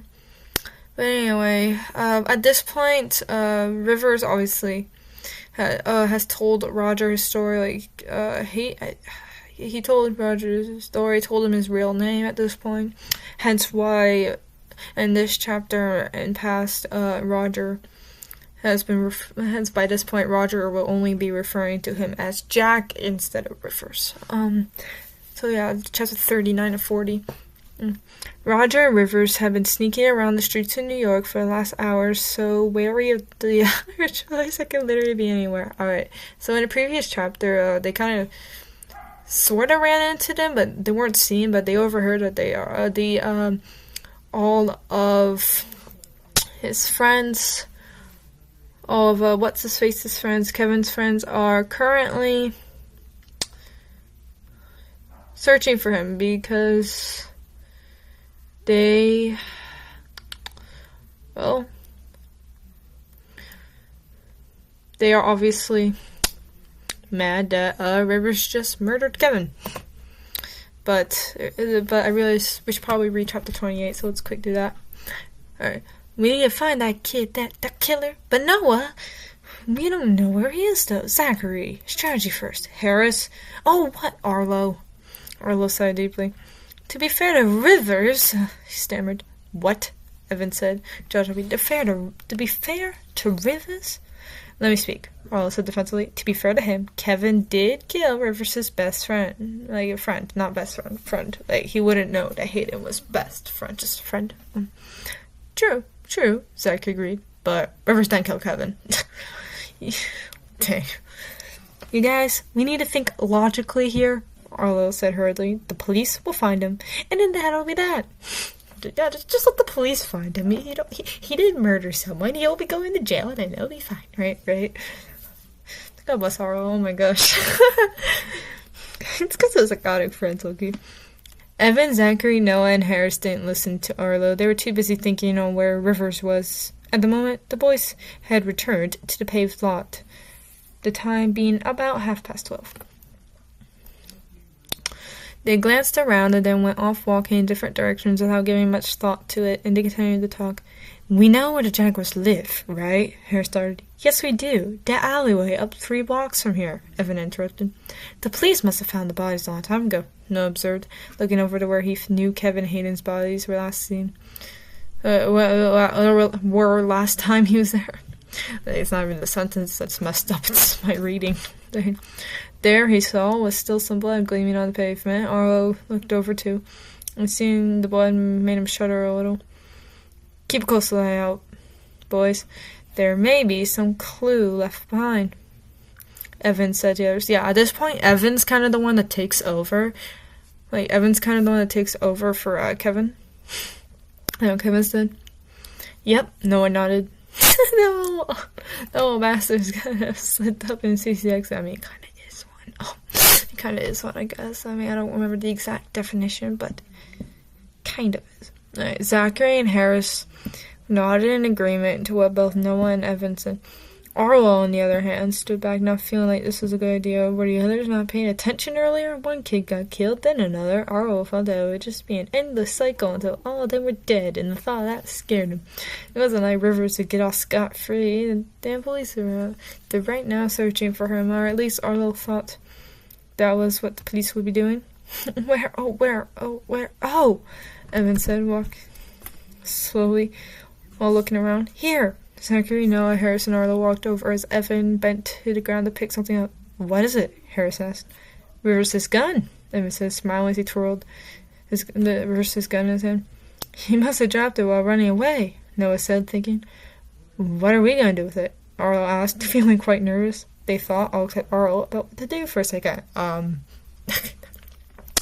Evan had an idea. I know, he said, excitedly. What? Yeah, what you thinking? We'll get revenge, Evan said. Revenge? On Rivers? No, on our science teacher. Yes, of course, Rivers. Who the hell else would I be talking about? Evan said. Wait, you're gonna kill Rivers with the... Ellis started his way of a shot. Yes, we should kill Rivers, Evan said. It was nothing more than, oh, I don't know, his own gun. Then Evan... Why am I laughing? Why am I laughing? Then Evan led the way out of the paved lot with Zachary, Noah, and Harris following right behind him. Arlo also, though reluctantly, followed, but he stayed behind by several feet. Yeah, this dude's just like, why?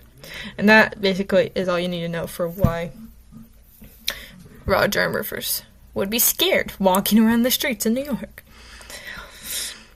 Maybe they gave up, Roger suggested. The two walked down a dark street, one that was sort of hard to see. Possible, Rivers showed. It was a bit past 5 a.m., and it was definitely a possibility, but one that Rivers was doubtful of, for they did look dead set on killing him. Oh, poor boy. He wouldn't be surprised if they spent all night trying to do so. While Rivers was actually calm on the outside, thinking clearly, anxiety was totally freaking out. The morning sun had not come yet, but soon it would rise slowly from the horizon. Rivers just wanted the sun to come. Things would be less scary in the light than in the dark, right? Rivers couldn't test that yet, for obviously had not risen. Yeah. There is still some awkward sentences, and grammar is never my strong suit, per se. Where could they... Roger started looking around, but then, quick, down here! Someone shouted. It's them. Harris whispered, and then he ran to behind a parked car sitting on the side of the road. Roger made to follow, but was not fast enough. Hey, you! Noah shouted. Stop! No. Oh my gosh, I like all my characters. No. No. Noah's like the little ball of energy of the villain group. It's like the energetic, like, smooth-talking one or whatever. Well, maybe not smooth-talking is the right word, but y'all, you know what I mean, right? Roger stopped in his tracks, eyes wide. He turned slowly in the direction of Kevin's friends. What? Roger started. I know you, Evan said suddenly when he and the others had reached Roger. They didn't see Rivers, for he was hiding on the opposite side of the car, low to the ground. You do? Roger stammered. Be quickening. This dude's 8. Why are you threatening him?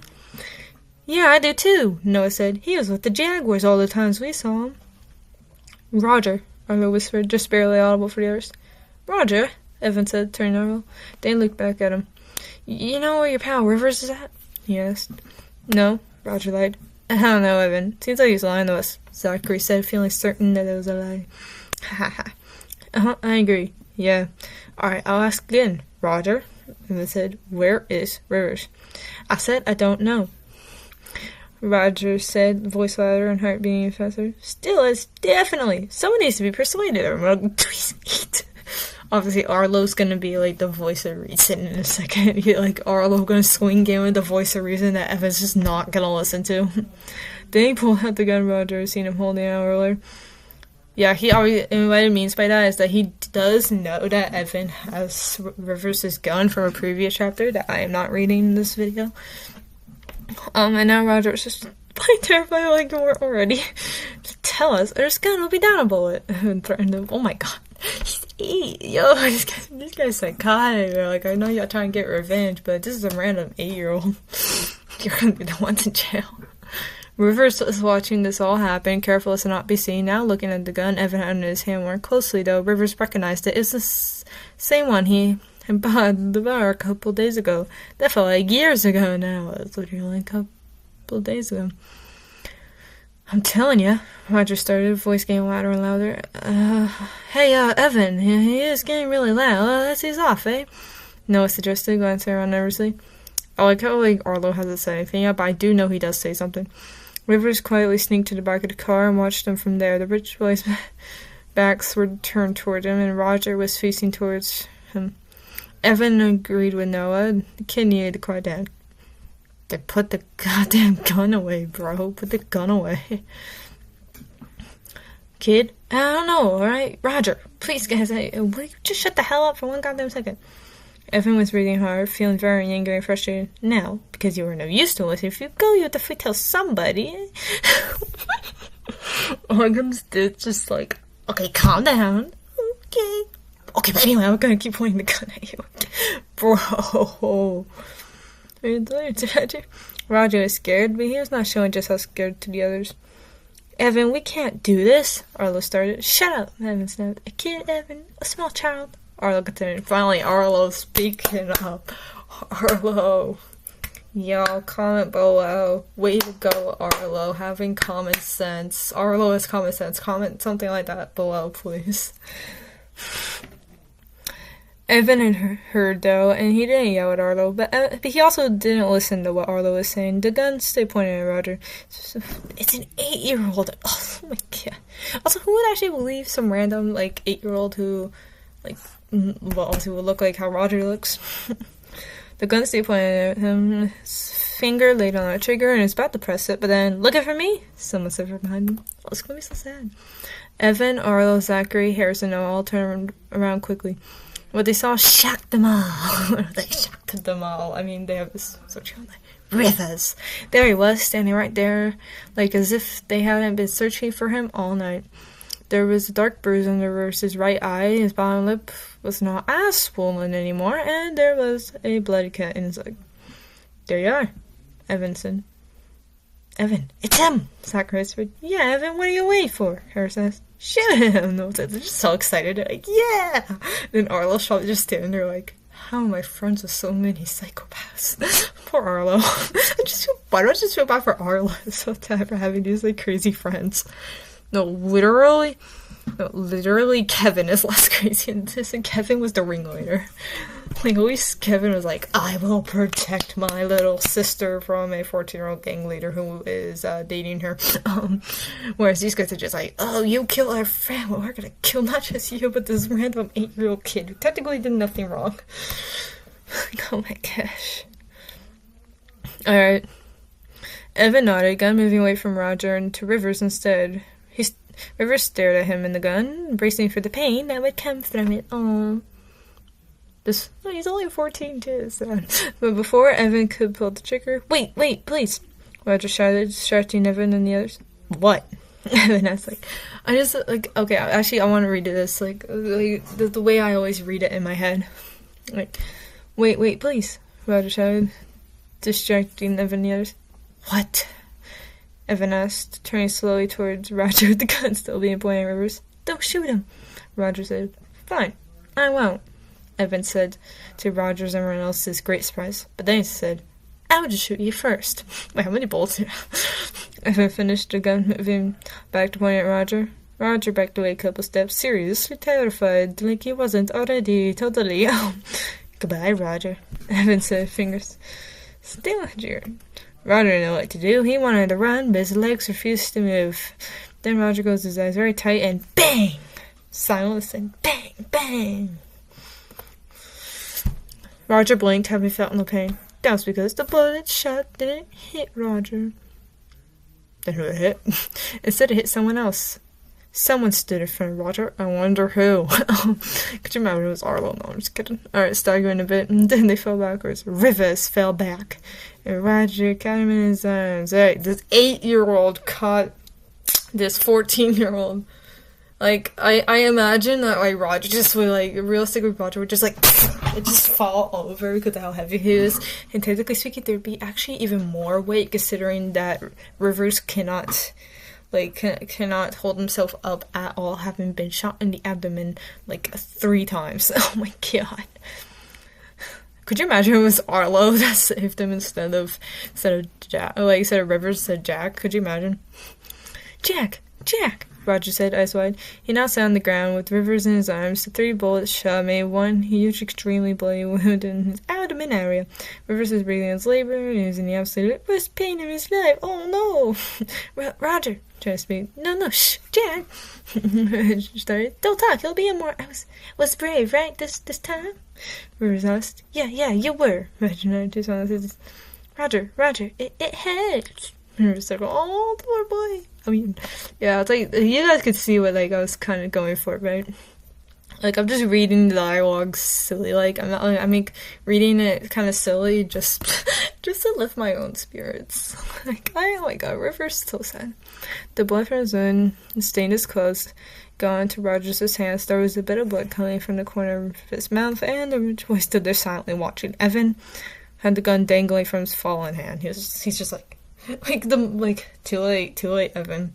Like, basically I was thinking, like, yeah, sure, they've been acting psychotic this whole time, but now that he actually has done what he set out to do, which is literally kill someone, like, Evan's kind of like, what did I do? Arlo's just gonna be staring away. And then you just know Arlo's standing there like, see what you did, Evan? Oh my gosh. Oh. No, saying. Jack, it's gonna be okay? Roger said, trying to calm down Rivers. Roger, I want him to be thinking about pain. Oh. Roger, I know I'm saying all silly and I feel like this is the only the saddest thing I've read all day, but honestly, like, there's so much blood was pouring from him. He's choking on his own blood. Alright, here. Listen to this, then, Roger said, trying to tell a story for him. Rivers listened to a story about how a young boy felt he had to hide who he was for a very long time. As the story went on, obviously referring to how he, like, he literally went by an alias. As the story went on, Rivers quieted down, boring story. It's like, came into his own, you know, like, literally a 14-year-old kid on the streets. Like, Rivers' eyes began to close, and then the boy in the story finally figured out who he really was. Jack. It's Jack. It's not Rivers, he's Jack. You know, his real name, or I don't know. I mean, I would imagine that a kid who's literally on the streets would have some sort of an identity crisis. Not like in the way that you normally think, but you guys get what I mean, right? Like, it's like, who am I? Like, just some, like, get on the streets or something? Like, I just... do y'all get what I'm trying to explain here, like, terribly? Roger finished the story. The whole time he was staring at the concrete road. Then a few seconds later, he looked back down at Rivers. Oh, he's crying harder now. Jack, muttered, wiping tears from his eyes. Jack was a Rosalie Harper, alright, having heard the gunshots, but we're too late. Get afraid. Evan didn't even, like, okay, I would be more like, okay, fair, if Evan only shot one bullet, because Rivers technically only shot one bullet into Kevin. But this dude fired 3 times. Oh my gosh. So Rivers' eyes. Hey, oh, boy, Jack Quinn, he's dead. Alright. And then, just to show you guys that Arlo does indeed do what I say, I will just read this a tiny bit. Rosalie rushed over, seeing Rivers was dead. Oh, her boyfriend's dead. First her brother, now her boyfriend. Dang. This poor girl. Roger, what? Rosalie stammered, tears flowing down her face. Then she turned towards the Beach Boys, and Evan was still holding the gun he had used. Evan? Rosalie continued staring. Evan stood there, not knowing what to say. The drivers stood together, not saying a word. Really, you're not gonna try to beat the shit out of Evan and the other teens? Then re-entered and the others said something to them, yada yada. Alright, let's just go back here. Alright, let's just go down a little. Evan, the gun, Arlo said, turning towards Evan, taking the gun from him. Evan did not try and stop him from taking it, because truthfully, he was quite horrified by what he had done. My god, like, you guys see what they, like, kinda, like, was trying to do there? Like, it's like, they're so caught up in revenge, and be like, oh, he killed Kevin, we better get him, and then the moment they finally actually shoot him, and, like, realize, oh my god, it does Evan finally realize, and the others too, like, oh my god, we actually just killed somebody, like, you know, and Evan especially, because, like, he's the one that fired the trigger, that pulled the trigger, you know? Gosh. He had done. Then the police cars had shown up around the opposite corner. The Jaguars of Rosalie disappeared around, and there you go. So that's Bank's tale, and I will be showing you 1 or 2 more before I go on to some other stuff to do with my writing. I know it's a very long video.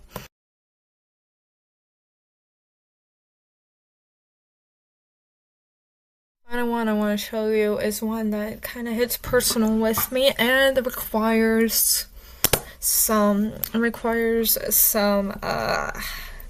trigger warning, so you might want to skip out on this one if sewer slide, you know what word I am technically saying, is a trigger of yours. It is, I mean, technically it's a trigger of mine, but yeah, I mean, this is literally something I wrote, so like, I'll be fine. It's very personal to me. Like, it literally, the story is like so clear that it was from a certain time in my life. Like, you just know I wrote it in like a very certain time of my life. Unstoppable threesome. Our main character is Sebastian, and his buddies are Blue and Nico. And then Sebastian's family includes the mother, Lillian, father, Hank, the twins, Harmony and Hope, and Vanessa. The sisters are all big jerks, although Vanessa does get redeemed at the end. Jess is the little brother, and Loki's the dog that shows up halfway through. And then the jocks are the bad guys, basically. I got Craig Riley. He's like the ringleader. Ryan, Jonah, Jacob, and George. And then we got the cheerleaders. We got Emma, who's basically Sebastian's love interest, but she is dating Craig. You know, one of those. It's basically one of those times where you're just looking at a couple. You're just going down the school hallway. You look at a couple, and you're like, why are they together? She does dump him. Spoiler alert. She dumps him because he's a jerk to Sebastian. Obviously. We got Eden, Carmen, Patty, and Caroline, who hardly show up in the story at all, but it's still worth mentioning. And extra characters just includes Blue's little brother Brody and, if you excuse me, Emma's little sister Shannon. And that is it. Like I said, there is a trigger warning for suicide when I read some of the excerpts from some of the chapters, so just be prepared for that. It gets dark, but I'll try to. This one is probably the only one I'll actually censor at all. I did just consult ChatGPT on whether the amount of F-bombs like earlier in the video would be chill, since all I'm doing is reading something. I'm not like throwing out hate speech or something, like, and it's like, yeah, and especially since you're not monetized or anything, like, you're totally fine. And I'm like, yeah, you know, I'm not technically monetized. I'm not demonetized either, of course, but like, it said it should be fine. So this is the only one where I'd probably really censor myself because of the trigger warning. So let's just get into a couple chapters from Ellis. Alright, so to quick read the story description real quick. Sebastian Ellis is a teenager who lives in Jacksonville, Florida. As he goes through his high school life, Sebastian tries to balance dealing with school bullies and mean siblings, maintaining close friendships, and handling the looming storm clouds of depression that lay ahead. So you can see why I gave that trigger warning, because although I do plan to ease in. Oh, I just came across this one, so I want to quick read it to you guys, because Sebastian, one of his hobbies is drawing. He likes drawings, and this one's literally called Notebook Sketches, so I'm going to quick read it. It's literally one page, so I thought I'd just quick add it in. Weeks later, the beginning of March, Sebastian was up late on the first Saturday of the month. One lamp was on, and he sat on his bed while drawing his notebook. Sebastian had had trouble falling asleep since the movie he and Jess had watched together in the early evening and ended around 9 o'clock. Sebastian had let Jess pick the movie, and he had picked The Lion King. The two brothers got popcorn, watched The Lion King, and now everyone in the house was fast asleep but Sebastian. He put his pencil down on the nightstand once it finished with the little sketch, and he then leaned back onto his pillows. The drawing was of two people dancing together at a party, with many heart-shaped decorations high above by the top of the page. At the bottom left corner, he scribbled the words "only once." He put the sketchbook next to him on the bed, but then heard a soft thudding sound coming from his bedroom door. "What the?" he muttered, blinking slowly as he got to see. He walked over to his door and opened it. In came Loki, and the big golden retriever jumped up on the Sebastian's bed and lay down, staring at him expectantly. "Hey, Loki," said to the dog, sitting back down on the bed. Sebastian swung his legs back up and then laid down flat on his back, adjusting his broken arm into a comfortable position. He felt Loki shift a little when he placed his front arms and paws over Sebastian's legs. He never bothered to get under his blankets as soon as he had finally drifted off to sleep. So yeah. Because I believe that this one actually might be a little nice. I believe you get to see a bit about Sebastian's crush on Emma. Like I said, Emma is a love interest, even if she's dating Craig, who is the bully, who we'll get into later. Alright, chapter 10. Some advice. Around 8 o'clock, Sebastian and Blue were staying together on the shoreline, shoes off, and lay nearby. The small ocean waves hit their feet as they watched the cheerleaders play catch together at the beach ball. By the way, this is a party that Blue threw on the beach, if you're wondering. Oh god, the next line.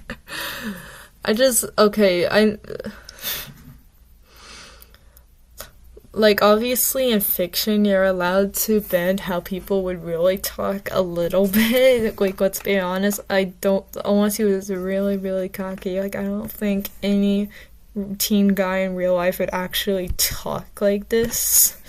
But it's just funny for me to make them do that, so. Why are cheerleaders so attractive? Blue said, sighing deeply. Never really noticed. Sebastian lied, looking at Emma as he did so. She was waiting for someone to throw her the ball, a smile present in her face. Such a liar, Seb, Blue said, laughing. Maybe, Sebastian said. Oh, these ones are pretty. Blue, just choose one. What? Oh, come on, just pick a girl that you really like. Blue said nothing in the distance. Sebastian looked over him. He wasn't looking at him. He was looking down at the wet sand. And looked at deep concentration on his face. What are you thinking about? Sebastian asked, whisper. Nothing, really. Blue said, start looking over just then. Blue and Sebastian were silent for a few moments longer before he began to speak. Guess it'd be nice to have a girlfriend before my birthday on the 16th, he said. I believe it is February at this point. Sebastian listened, waiting for a good time to say something. Sebastian, I'm sure you know this. Know what? But I've never actually had a girlfriend before. You're too busy flirting with them all, Blue. Just pick one. Like Sebastian said, pick one, buddy. Also, the fact that this man's name is Blue. Like the ocean. If I remember correctly, it actually is explained. I actually did explain that it's because his parents really like the ocean or something like that. Sebastian, knowing this, showed no surprise, despite the common knowledge that Blue was popular among the ladies at school. Literally just feels like I'm like reading like a novel version of like a Netflix teen film. Literally. Lucky you got tons to choose from. Long as you like her. Sebastian said, like, do, so you just like pick one, but make sure you actually like her, and just pick her, just to pick her. Like, that's literally Sebastian right now. You got a chance too, I'm sure, said Blue, turning to Sebastian again. I don't think so. How come? I learned that. Well, yes. This girl I've liked for a long time is dating, Sebastian had stopped talking to say not to tell Blue that Emma was dating Craig Riley, of all people. Like, Craig. Yeah, I know you guys would be like, oh, well, Craig must be really bad. Yeah, he is. I'll show y'all Craig in a sec. It just hurt Sebastian too much, but he kept it deep down so that Blue wouldn't notice anything that may seem too much. Oh, the poor boy so depressed. Sebastian, Blue said, looking intently at him. Never mind. Sebastian softly, purposely not looking at Blue. Hey, I said never mind. Don't worry. We'll get one soon, so Blue said kindly, quick patting his hand. Sebastian didn't respond, but he felt just a little bit better from Blue's words. Yep. That's the end of that chapter. And so let's just skip to a different part of the book. Chapter 6. I'd read chapter 6 because this really exhibits Craig Riley. Alright, the end of school bell rang. Hey Seb, you coming? Blue and Nico waited for Sebastian to respond. By the way, Seb is a Blue-only nickname. Blue is the only one who ever calls Sebastian Seb. Everybody else will call him Sebastian. Right? He's the only one who says Seb, so that's how you know it's him talking. Like, he's the only one that calls him Seb. Alright, yeah. Sebastian stood over, put his backpack on before leaving his two best friends on the way to the football field. You don't have to fucking go, right? Blue asked. Yeah, I could go home and start studying, Nico said. Guys, Sebastian said, Craig Riley will never leave me alone if I don't show up.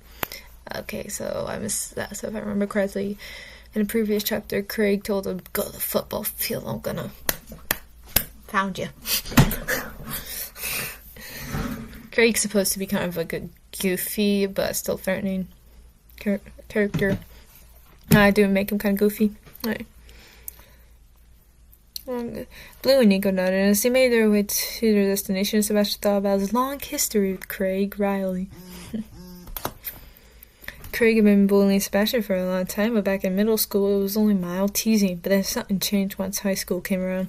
Sebastian was a starting freshman, Craig a sophomore, but all of a sudden... Okay, that's not actually the grade Sebastian is in currently. He's actually, I believe, he is a sophomore now. Sebastian was a starting freshman, Craig a sophomore, but all of a sudden Craig had gone from the teasing to actual bullying. Not that teasing can't be bullying too, but like physical... I'll pound you. Sebastian will pound you, he's saying. Alright. On the days that the two ran into each other, it was very often Sebastian would usually end up being pushed into the wall or onto the floor. The only people who knew about the bullying besides the Jacks were Blue and Nico. I noticed in this story in particular, I had like a tendency to say their full name, like their first and last name. He had asked Blue and Nico not to tell anyone, even when one of the encounters resulted in a black eye. His friends had listened, and as he thought, as like stupid idiots, as he thought about the three of them reach the football field. Speaking of physical injury, Sebastian remembered how 2 weeks ago Craig had punched him hard in the nose. This gave him a nosebleed, and he didn't tell anyone about the incident. Like everything else, only Blue and Nico knew about any of the problems regarding Craig. He got in the bloody nose after school on the way to the buses. He had missed his bus cleaning up the blood in the bathroom. This poor guy. No wonder he goes over the edge at the end. Nico had offered to give Sebastian a ride home that time. Now it occurred to him that it was lucky that he was friends with someone with a car, for his parents were usually very busy. Here we damn well are, Nico said, stopping alongside the others at the top of a small hill. Oh, and there's the old son of a bitch, Blue said. Just casual person. He was pointing to where Craig, Ryan, Jonah, Jacob, and George were standing underneath the outdoor bleachers overlooking the football field at the bottom of the small hill. Let's see what he wants this time, Sebastian said. They began his way down the hill, and his best friends followed him. Now remember, Seb, Blue said, we're the unstoppable threesome. No damn stupid Jacks can beat us. Oh, Blue. Blue's such a sweet. Oh, Blue's such a sweetheart. Oh, he's so sportive. Also, unstoppable threesome's like the little of course, that unstoppable threesome's like the little nickname that Blue gives them. Unstoppable, yeah, sure. Now I'm just getting sad because I know why I had to put a trigger warning at the beginning of this part of the video. Sebastian nodded slowly, muttering under his breath, "Yeah, the unstoppable threesome." Ryan saw them first. "Look, Craig," he mumbled, tapping Craig on the shoulder. Craig, Jonah, Jacob, George turned to look where Ryan was facing and saw Sebastian, Blue, and Nico coming. Craig chuckled, glancing up at them to around his friends, finally entered the gallery. Dude, just like looking all over the place. Oh my gosh. Wait, I'll have to show you guys that later. I actually have a picture I drew of Sebastian, Blue, and Nico on my wall. It's one of my favorites. I like these guys. Not the jocks, though. The jocks, well, I like them as villains, but... Alright. His and the jocks' backpacks were lying strewn about by one of the metal poles holding up the bleachers. Sebastian, Blue, and Nico took their backpacks off and they dropped them on the ground, leaving them at the foot of the small hill. "What this time?" Nico muttered something deeply. "Rather steady?" Blue asked. Nico nodded silently, straightening his glasses. Like little Nurian's glasses. No, this dude just wants to study. Nico just wanted to study. Blue, I don't know what this Blue did in his free time. Oh, I should know I made these characters. "Sebastian, here you are," Craig said, approaching. Sebastian walked forward to him and he said, "What, thought I wouldn't come?" "To be honest, yes," Craig nodded. "Thought you would chicken out." Paka! He and the jug standing 5 feet behind them, then laughed. "No point skipping," Sebastian said. "You're never gonna leave me alone." Craig now slowly, a look of agreement on his face. "True," he muttered, "and then I'm gonna pound you, buddy." Pound you, poor boy. I shouldn't be laughing considering that I know why I know how sad Sebastian gets. Suddenly, before Sebastian could even react, Craig pushed him against the chain link fence that ran along the backside of the bleacher. Sebastian's cheek was pressed roughly on the cold metal. Hey! Blue and Nico had started forward, but Ryan and George held Blue back while Jonah and Jacob held Nico back. Leave him alone, asshole. Blue yelled. Get the hell off me, Sebastian yelled. Oh, dang. Getting out of 10 somebody. Oh gosh, Craig. I'll get the Craig didn't actually say that. I'm just like, dang, okay. Why the fuck should I? Craig sneered. Sebastian felt a sharp pain as Craig held his left arm firmly behind his back. Slowly, Craig twisted his arm. Sebastian tried getting by kicking backwards at him, but then, ow! Something snapped. This dude just twisting the arm. Wait, why am I thinking Beckham now? Like, Chrissy. Like, Chrissy, like, Max and them just being like, oh my god. I shouldn't be laughing. Craig backed up to let go of Sebastian, hearing the sound of Sebastian's left arm breaking. Oh shit, come on, let's go. James said, and Nicholas and Jacob. Yeah, besides, gotta get my sister Eden a ride home. Jacob agreed. Then Craig, Ryan, Jonah, Jacob, and George grabbed their backpacks before quickly running away up the hill. Blue and Nico ran over to Sebastian, who was holding his left arm, which was bent in a peculiar angle. Oh man, my left arm, if I ever broke my left arm, I would be totally screwed because of my disability in my right arm. I wouldn't be able to do a single thing, let's be honest. I wouldn't be able to do anything, even if I'm high functioning. I wouldn't be able to do anything. Because my left arm, I still use it to like 99% of the time. I would be screwed. One thing was like my left leg, but my arm, oh gosh. Dude, it's fucking broken, Blue said. You think I don't? Ow, know that? Sebastian moaned on the verge of tears. His arm was stinging hard, but whenever he tried to move it, at extremes, a sharp sense of pain came to him. I'll get some help. Blue said, running off to go get the school nurse. Sebastian and I in agreement, wincing the pain while doing so. Oh, poor boy. Oh, I just came across this one, so I want to quick read it to you guys, because Sebastian, one of his hobbies is drawing. He likes drawings, and this one's literally called Notebook Sketches, so I'm going to quick read it. It's literally one page, so I thought I'd just quick add it in. Weeks later, the beginning of March, Sebastian was up late on the first Saturday of the month. One lamp was on, and he sat on his bed while drawing his notebook. Sebastian had had trouble falling asleep since the movie he and Jess had watched together in the early evening and ended around 9 o'clock. Sebastian had let Jess pick the movie, and he had picked The Lion King. The two brothers got popcorn, watched The Lion King, and now everyone in the house was fast asleep but Sebastian. He put his pencil down on the nightstand once it finished with the little sketch, and he then leaned back onto his pillows. The drawing was of two people dancing together at a party with many heart-shaped decorations high above by the top of the page. At the bottom left corner, he scribbled the words "only once." He put the sketchbook next to him on the bed, but then heard a soft thudding sound coming from his bedroom door. "What the?" he muttered, blinking slowly as he got to see. He walked over to his door and opened it. In came Loki, and the big golden retriever jumped up on Sebastian's bed and laid down, staring at him expectantly. "Hey, Loki," said to the dog, sitting back down on the bed. Sebastian swung his legs back up and then laid down flat on his back, adjusting his broken arm into a comfortable position. He felt Loki shift a little when he placed his front arms and paws over Sebastian's legs. He never bothered to get under his blankets as soon as he had finally drifted off to sleep. So yeah. You guys are being like, Anna, you said there was a trigger warning, but I don't see a reason for trigger warning while I'm trying to ease both me and you guys in for the trigger warning stuff. So we're going a little deeper and darker. I mean, like obviously I know some of you guys consider bullying a trigger warning of sorts, but honestly, if you hear sewer slide as a trigger warning, you might as well assume bullying is another one. So I didn't bother with mentioning that, of course, because we already went through Bank's Tale and the Bank's Tale the rich was so psychotic, but at least Evan felt bad after murdering someone. Oh god. Anyway, let's get back on track to this story. Chapter 28, the video. Alright. So, like I said, we're easing ourselves into the darkness of this story. Why the hell do we need to go to the auditorium? I don't know, something.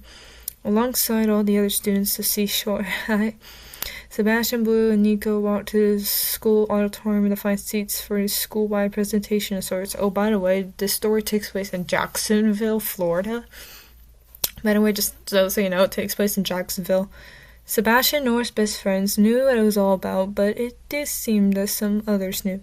The previous weekend had felt so short. Sebastian felt it may have something to do with his dread of having to be back here at school. After last Friday, it was now Monday, April 8th to be exact. Sebastian didn't think he'd be able to face coming here. I don't remember what happened last Friday.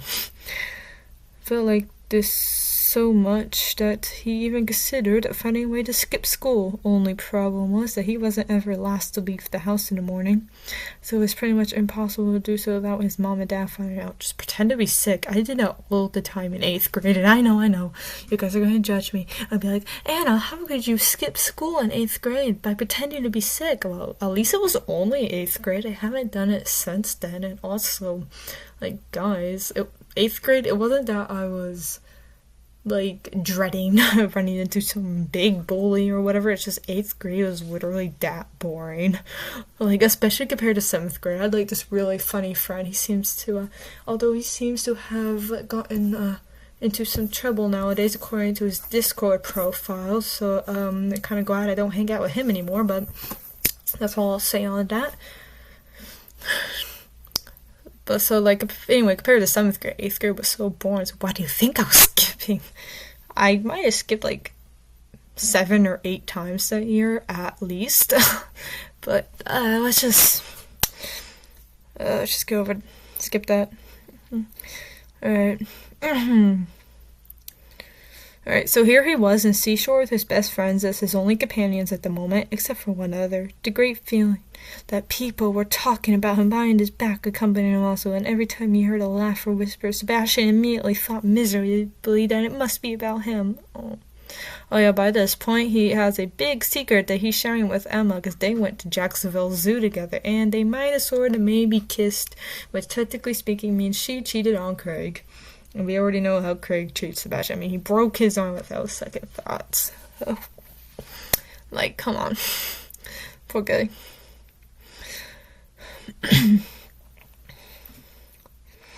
There were 12 rows of basic theater seats in the school auditorium, and in front, farthest away from the entry doors, was a big stage. Sebastian, Blue, and Nico sat in the middle of the third row to the front.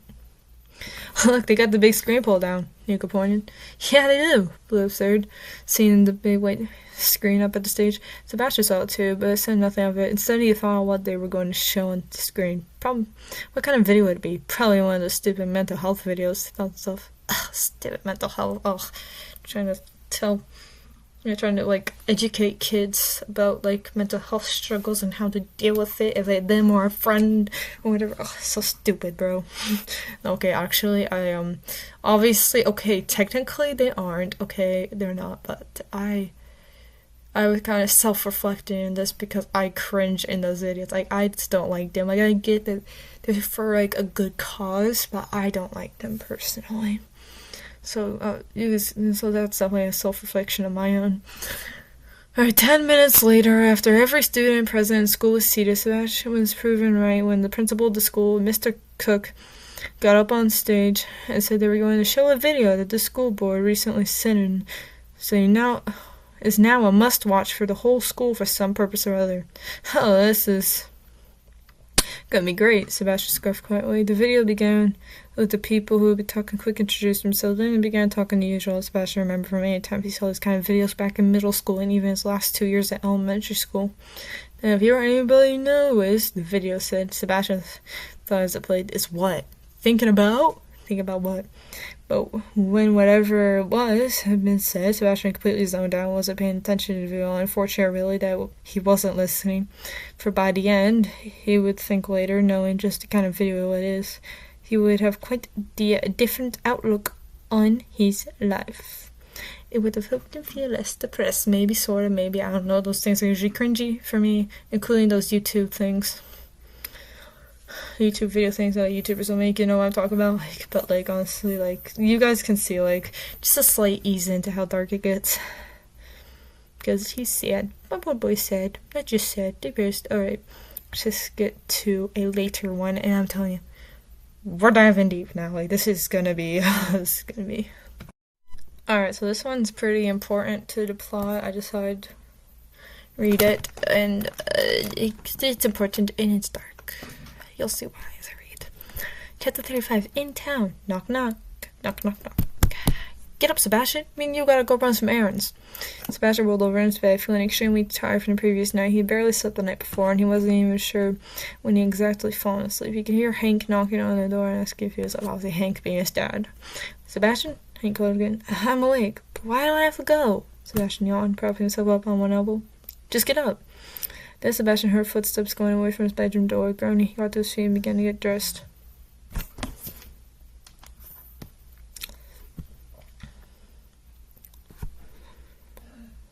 Alright, just get up.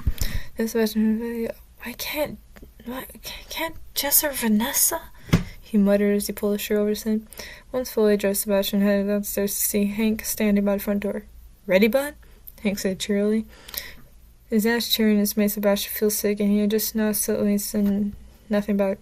Got breakfast for you on the counter in the kitchen. I'll be waiting in the pickup, Hank said, pointing. Sebastian nodded once more and went to the kitchen. I think we'll actually skip a little. Okay. I'll blur that. We'll just skip down. They were, of course, still in the hardware store. Sebastian, you okay? Hank said, turning away from the checkout table. They were, of course, still in the hardware store. Sebastian would have noticed that they were on the edge of a cliff either way, for he really wasn't paying much attention to anything of them. Oh, God. Yeah. I told you guys it's dark. Sebastian? Hank repeated. What? Sebastian thought. Are you okay? No, I want to... myself. What actually came out was, yes, Dad, I'm fine. Like, oh, God. I told you guys it's dark. And you could definitely tell what kind of state of mind it was. I was in around circa February to May, even beyond that. Like, I wrote this sometime in early 2024, and I Hank on as if it was, really okay, and then turned back to pay the cashier. From then till they were out in the sunlight, Sebastian had been desperately fighting off tears, and he got threatening to come out. Gotta drop this off at the truck. Don't want to go eat some lunch, eh? Hank said to Sebastian. Yeah, whatever, Dad. You know, absolutely. So I went back to the pickup truck. Hank obviously has a pickup truck. I picture him as kind of a country guy, to be honest. And put the bag of tools he bought on his seat before closing the car door again. Sebastian, meanwhile, was looking around the big busy street, carefully studying the area. Maybe there's somewhere I could be loaned for rent, he thought. Alright, let's go to the burger joint just on the road, Hank said. Alright, but I need to quick do something, Sebastian said, thinking quickly. He had spotted something by two very large and tall buildings. Well, okay. Meet me down there, okay, kiddo? Hank said, right. Then he headed off down the street to the burger place. Okay, let's see, Sebastian said, and he opened the car door again. To his great surprise, Sebastian saw his dad had left his wallet laying on the driver's seat, the bag of new tools. Taking it, he opened it to see how much was in there. Sebastian didn't dare take all the cash, which he counted out to $100, so he put 55 in his jean pocket before putting the wallet back, turning around. So Hank coming back to the car, and it looked like he was laughing. Sebastian's breathing quickened, and he glanced over at the space in between the two big buildings. I forgot my wallet, Hank said cheerily. How did I forget that? Coming, Sebastian? He shook his head and stepped back as Hank opened the car door and spent 10 seconds looking for his wallet. Then he saw it right where Sebastian had put it back on the car seat. Ha, there we go, Hank said, grabbing the wallet. Then he turned to Sebastian. Ready to go? Not yet. Gotta check something on my phone, he lied, taking his phone out of his other pocket. Oh my God. His poor dad. His poor dad is thinking, oh yes, my son's told me. Nothing's wrong. Nothing's wrong. He doesn't need a therapy. He totally isn't in some clear need of therapy, you know.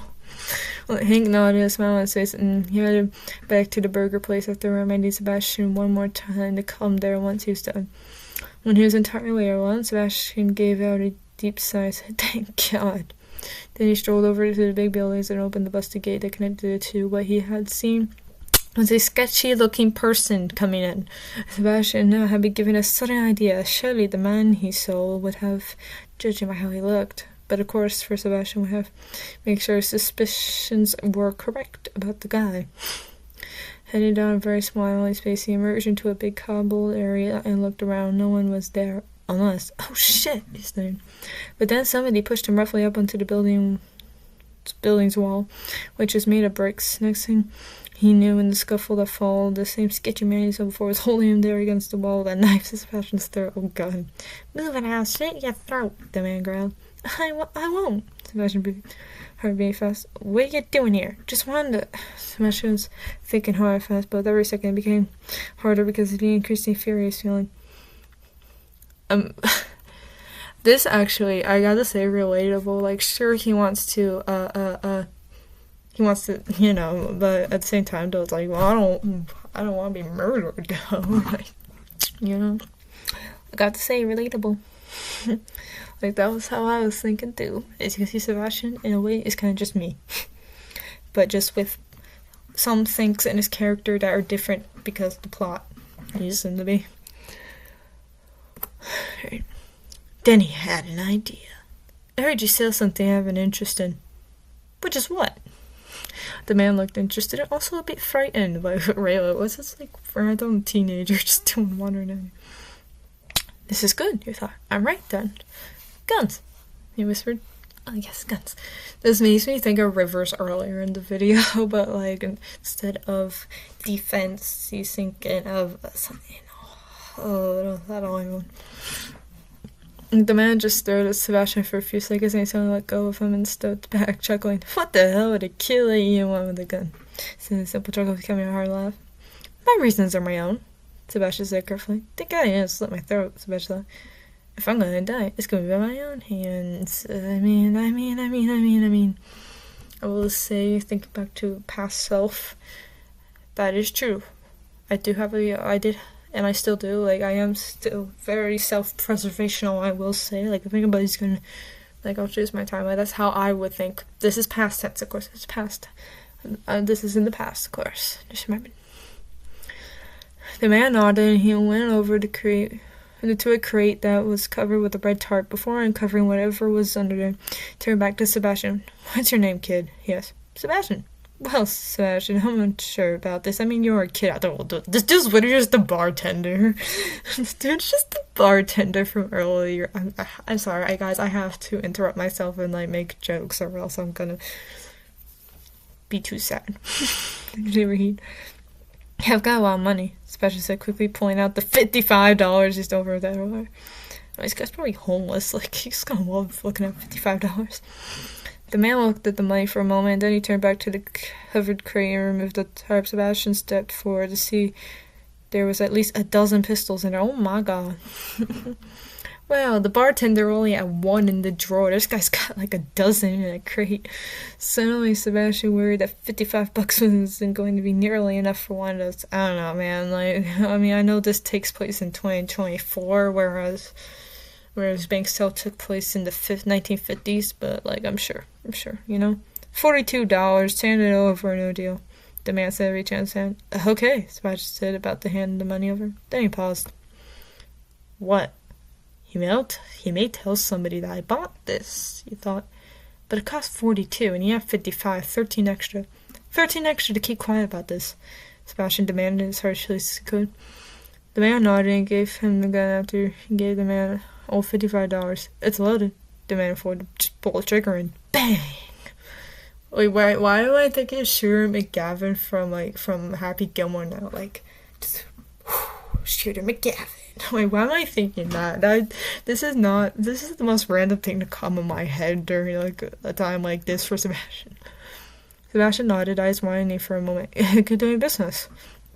Then, without another word to the man who had minutes before threatened to kill him, Sebastian left with the gun. Before emerging back out onto the big street in the center of Jacksonville, Sebastian double-checked safety on the gun and put it in his inside jacket pocket. No one would ever know, he hoped.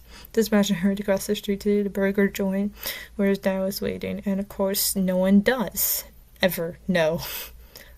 Until a certain point, obviously. So yeah. Alright, so this one's pretty important to the plot. I decided to read it, and it's important and it's dark. You'll see why as I read.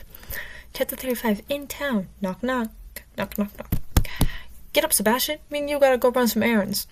Sebastian rolled over in his bed, feeling extremely tired from the previous night. He had barely slept the night before, and he wasn't even sure when he exactly fallen asleep. He could hear Hank knocking on the door and ask if he was up. Obviously, Hank being his dad. Sebastian? Hank called again. I'm awake, but why do I have to go? Sebastian yawned, propping himself up on one elbow. Just get up. Then Sebastian heard footsteps going away from his bedroom door. Groaning, he got to his feet and began to get dressed.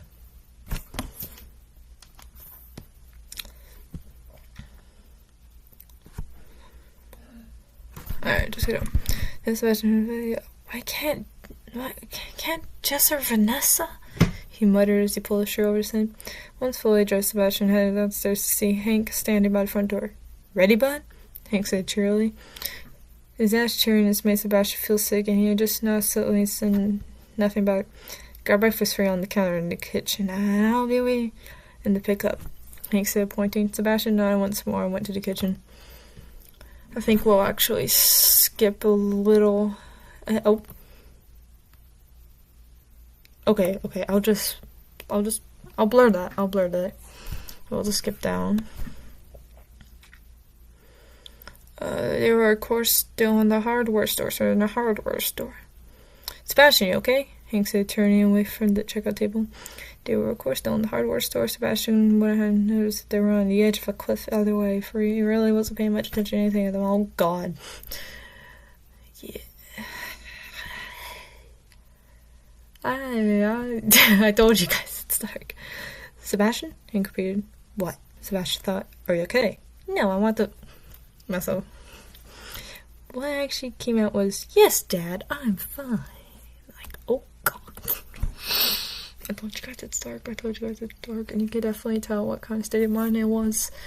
I was in around circa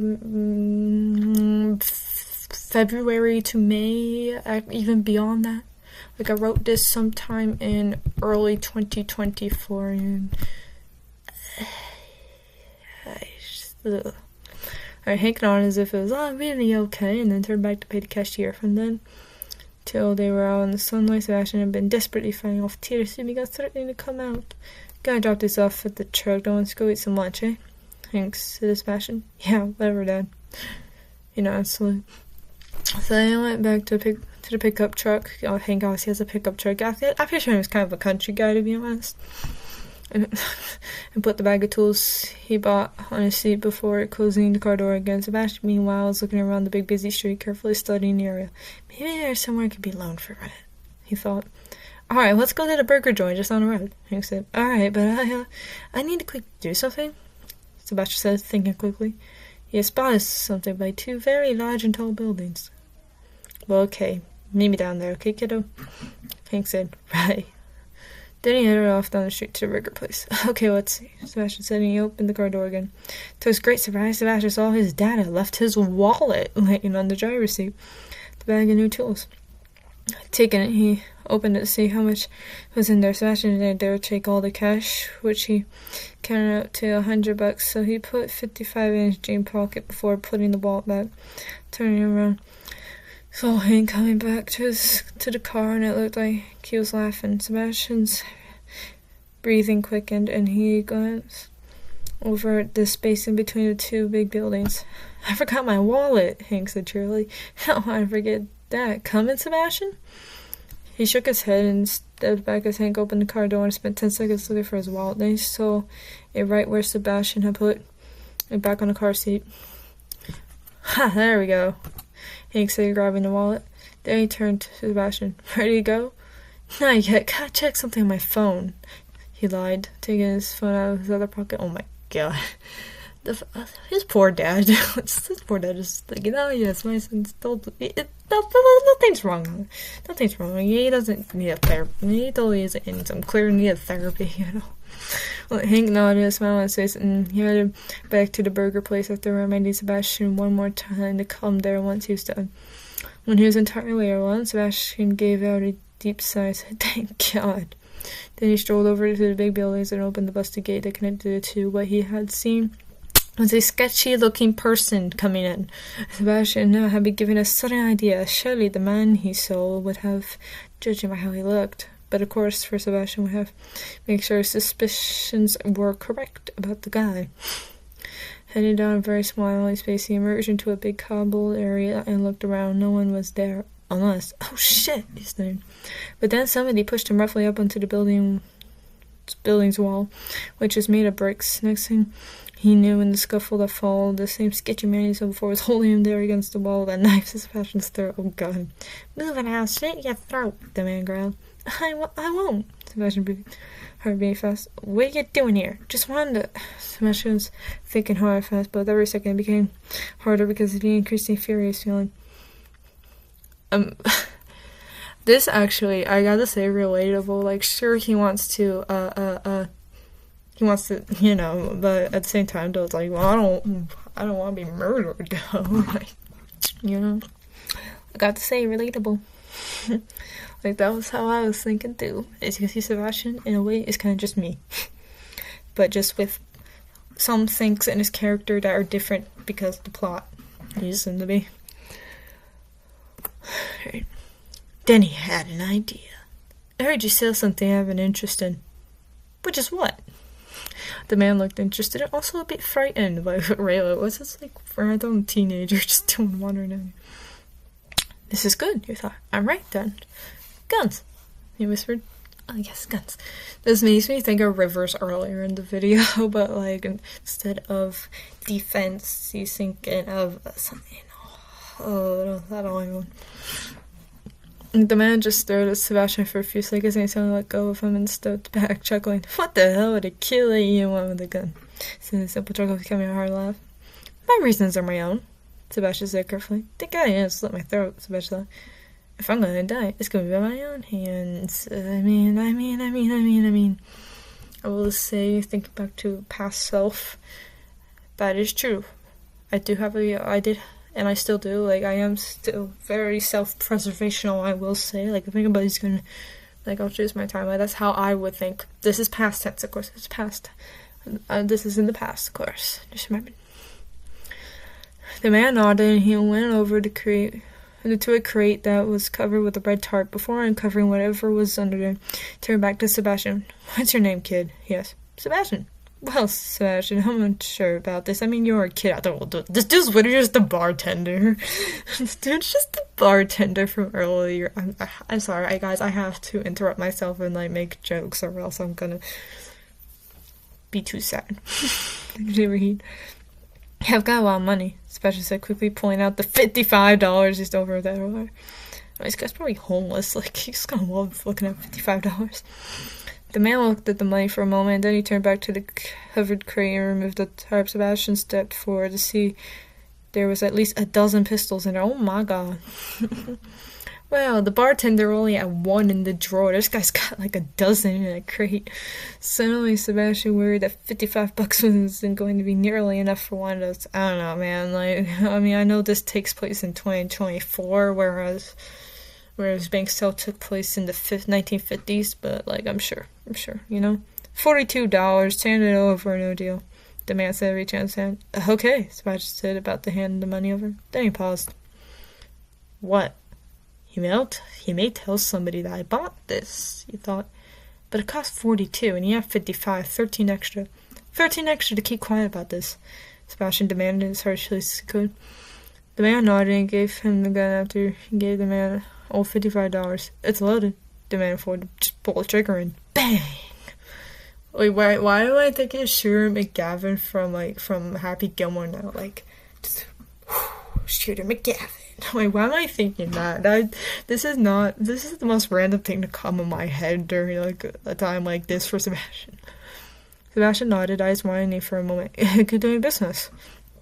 Then, without another word to the man who had minutes before threatened to kill him, Sebastian left with the gun. Before emerging back out onto the big street in the center of Jacksonville, Sebastian double-checked safety on the gun and put it in his inside jacket pocket. No one would ever know, he hoped. Sebastian hurried across the street to the burger joint where his dad was waiting, and of course no one does. ever know. Until a certain point, obviously. So, yeah. Alright, I know I'm right here in the middle of a chapter, but I'm not going to read this whole thing because this video is so long. He walked long and far, so long and far, in fact, that it was pitch black out now, and he didn't recognize the street he was on. Alright, so basically Sebastian is going on a walk because he's just overwhelmed with life and stuff. This is a lot of, near attempts later, by the way. Like, I think, like, 2, which technically isn't a lot, but it's still terrible that was 2. Anyway, maybe it's because it's just, maybe, alright, he didn't recognize the street sound, right? Maybe it's because it is just because it is dark out, Sebastian thought a little uneasily. The darkness of the night made him even more uneasy, for it was completely silent as well. Not a single animal in the nearby woods, or a car coming down a nearby road. There was nothing. Oh my gosh, he's just like me. He's scared of the dark. My only phobia in this whole world is of the dark. It's the one thing I've always been scared of. Like, always. I have a phobia of the dark. Whatever that's not. Whatever. Sorry.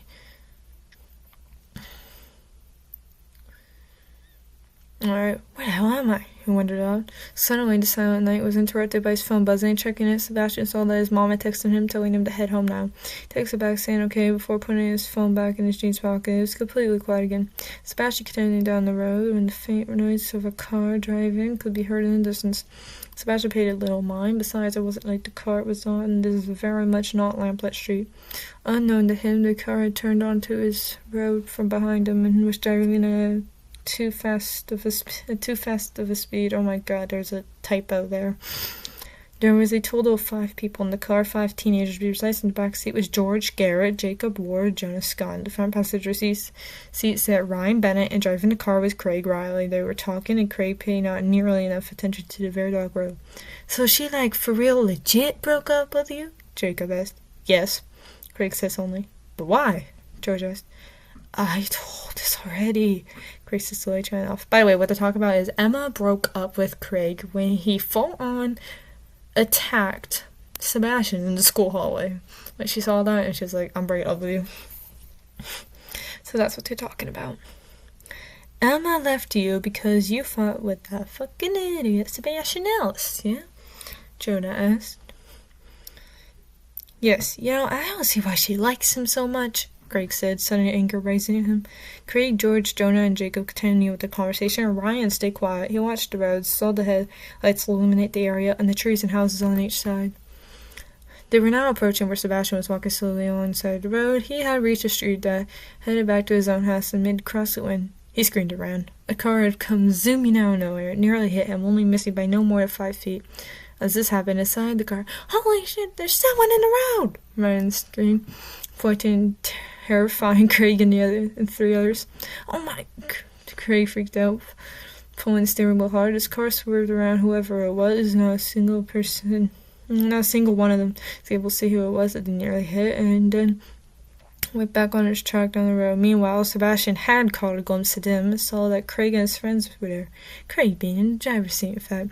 Unfortunately, though, it was just barely too dark to see the older teen's facial expressions. If he had, Sebastian would have thought it must have been a big accident, but instead, all he could think of was, Craig Riley just tried to kill me. He paused for a minute, catching his breath before it then came back to him. Craig Riley really just tried to kill me, he thought. This really began to push him through his brain. Keep going, oh poor boy. See what you did, Sebastian? His mind said, should have never talked to Emma or ever tried to stand up to Craig, because now he's trying to run you over. Oh, poor boy, the poor boy. I just feel so bad. I mean, I did write this in a dark times. When he finally calmed down enough, I'm trying to come off as a little joking, even though I shouldn't, because then I'm gonna be too sad. And this being my second favorite old story I ever wrote, like in the old group of stories I've had, then there is that. I did want to share this one, but it's like, ugh. I don't. I'm just like going.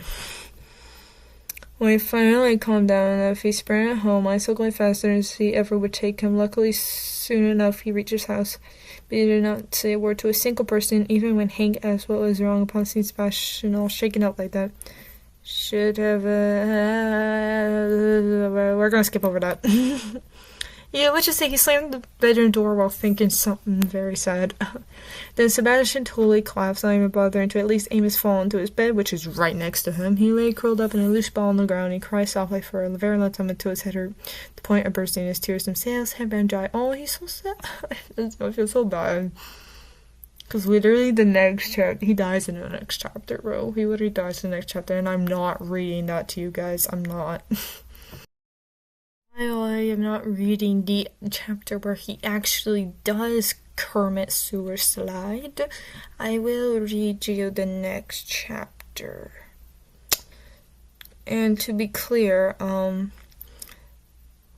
Sebastian was home alone because the whole family went to Disney World and he opted to stay back because he didn't want to go for reasons we know.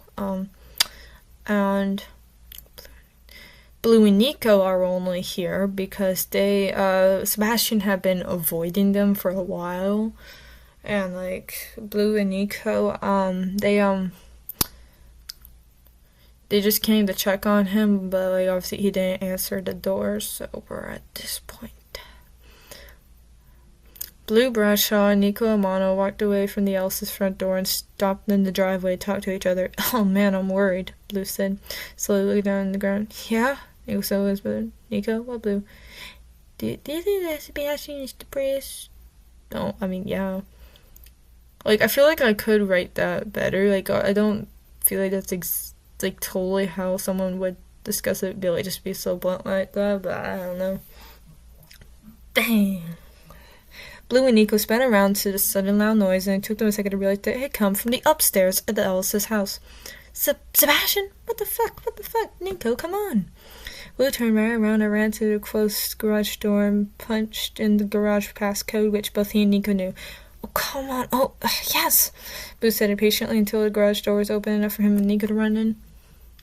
Blue opened the inside garage door, which luckily was left unlocked, and with Nico right on his heels, sprinted to the stairs and went up them, all the while they were yelling, "Hey, Sebastian, hey!"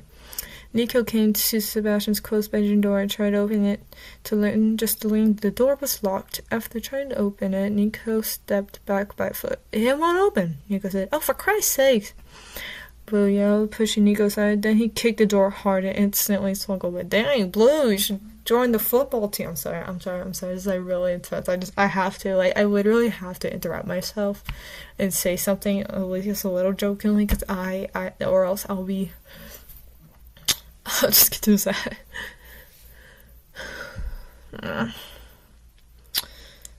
Hey, holy shit, Blue whispered, all the breath leaving him.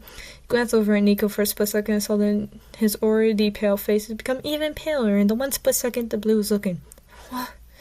Nico started before just going silent. Not far from the and far under the bed, which looked like it had been pushed by a couple feet, obviously, because what Sebastian would do is he would hide the pistol under a loose floorboard in his bedroom that his bed just happened to be standing over normally. This floorboard wasn't entirely still, Sebastian. I hate this. He lay in a small pool of blood, and his face turned away from Blue and Nico. They could see his fingers resting over a pistol as if he had been holding it tightly. "Nico, call his parents," Blue said quickly, rushing to the room. Okay, this actually, yeah, no. I actually thought about this for, a while when right there, and I was like, okay, technically, you should call the police, call 911. The first call you make if you ever find a dead body is 911. But then I thought, well, Blue and Nico, they're literally his best friends. They're obviously going to be extremely shocked to come across this. And to me, I just felt like it wouldn't be weird if they thought of Sebastian's parents instead of 911 first, So that's why he says call his parents instead of that. Instead of 911. Right. Nico nodded quickly. Like, not even not even Nico is like, hey, maybe we should call 911 like later. Nico is Nico not, yeah. Nico nodded quickly, taking his phone out clumsily from his back during his pocket. Blue, meanwhile, kneeled down in front of his best friend and began to tremble from the tears that came. Sebastian's blue eyes stared forward, blinking unseen. I do notice when I write death scenes, like, I focus so much on, like, eyes. I just focus so much on the deceased person's eyes. I don't know why. I don't know if I'm just, like, morbidly fascinated with how they're just staring forward because obviously, they're dead or whatever or what, but I'm always noticing, like, I definitely focus a lot on the eyes, and I still do, actually. Hello, ma'am? Nico said with Lillian. Ellis answered. You need to come home. He's dead. The guy did his seat. Nico heard Blue, and he kept talking to Lillian on the phone. Why come home? He was saying, it's Sebastian. Nico was interrupted again by Lillian, and that was when Blue snatched the phone from his hands. Then he said loudly, cutting Lillian off, Sebastian's dead, man. We found him. I think he... What? Lillian's voice came, then a bit fainter to the two boys. She said, Hank, turn this damn camera. Both Blue and Nico could picture what must be happening on the other end of the phone. Then Lillian hung up on them, so for the next couple of hours, they sat inside the living room downstairs trying to think about what happened to Sebastian and his body. They left him in the bedroom, and they had found him. Oh, God. Finally, though, one of them spoke. So much has happened, so... Nico trailed off, unsure how the word what you want to say. So fast? Nico only nodded. Nico? What? For how long do you think you wanted to, Okay, I'm not gonna say that full sentence. Not because I think, like, this is, not because I want to keep this as censored as possible, because I can't even read that. I can't even read that. Oh, God. I can't even read that. This is my own writing. I don't know. I never even had any idea. Me neither. Then the front door burst open, and in came all the Ellises, and Blue and Nico stood up shakily when they did so. Upstairs! Blue stammered, pointing upward when Lily and Hank faced towards him and Nico. Without a single word, both Sebastian's parents sprinted up the stairs. Harmony, Hope, Vanessa, and Jess stood with Blue and Nico in the living room until silence. They could hear loud cries from upstairs come that then broke the silence. Alright, one more chapter. Because I want to show you that Craig Riley has, the most redemption he'll ever get after this happened. So I will read that to you guys real quick. I believe, chapter 46. Chapter 46, The Ringleader. The next day, Blue, Nico, and Emma, who were all talking to each other during lunch, were surprised when Craig came over, a strange look prominent. Oh, wait, sorry, this is the wrong one. Well, it is the right one, but it's also the wrong one. Nope. No, I ain't doing that one. Okay, this one. Well, chapter 44, then 46. Sorry, spring news. Right. It didn't take long for the news of Sebastian Ellis' death to spread, and many were in shock. Emma Wood, that Monday, the 13th of May, heard it from Blue and Nico before anybody else. Blue and Nico, Emma said, coming over to Three's now Two's usual picnic table to lunch. What? Blue asked, looking up from his chicken sandwich. Today, unlike most other days, he was not facing towards the girls at the neighborhood table. I mean, though, by this point, he actually does have a girlfriend. He's dating Eden Ward, who is one of Emma's friends, but okay. I'm having a conversation with him. Nico scooched over a bit so as Emma sat down next to him across from Blue. Did Sebastian listen to... what's wrong? She started before noticing Blue and Nico's face. Did you not hear? Nico asked, looking miserable. Hear what? Emma asked, dread suddenly taken over. I don't want to read this, but I feel like I have to because I already read most of this. Then with a couple tears falling down his face, Blue said, he has, himself back on Saturday. What? Emma stammered trembling. Then she began to cry, and both Blue and Nico looked away without a word. Finally calming down enough to speak, Emma asked, how? Gun, pistol. I know I'm not reading all this. I can't. I physically can't. Emma said nothing. Instead, she pushed her dirty blonde hair out of her tear-streaked face. The three teens sat in silence for a very long time, and it was halfway through their lunch time before anything happened. Where's your pal Sebastian? Blue looked up at the start, and Nico and Emma spun around to see the speaker startled as well. What? Craig Riley asked, completely unaware of anything that happened. All four of his friends, Ryan, Jonah, Jacob, and George, accompanied him. Wait, Blue muttered, coming to realization. He and everybody else didn't know why Sebastian had. But if Blue were to guess what at least part of the reason was, then he would guess, oh my god, he said, Craig, you bastard. Craig raised his eyebrows, confused. For your information, Craig, he... And Blue said, voice rising as people looked over. He's dead, and I already guessed what led to this. I'd say it was you. Technically speaking, he's yelling in pain and stuff, but I'm not gonna do that. Craig's eyes had widened like crazy. He looked truly shocked. I feel like this actually is realistic, because ultimately Craig's nothing more than a school bully. He's not like a flat-out psychopath per se. So and I just feel like this is a realistic for Craig.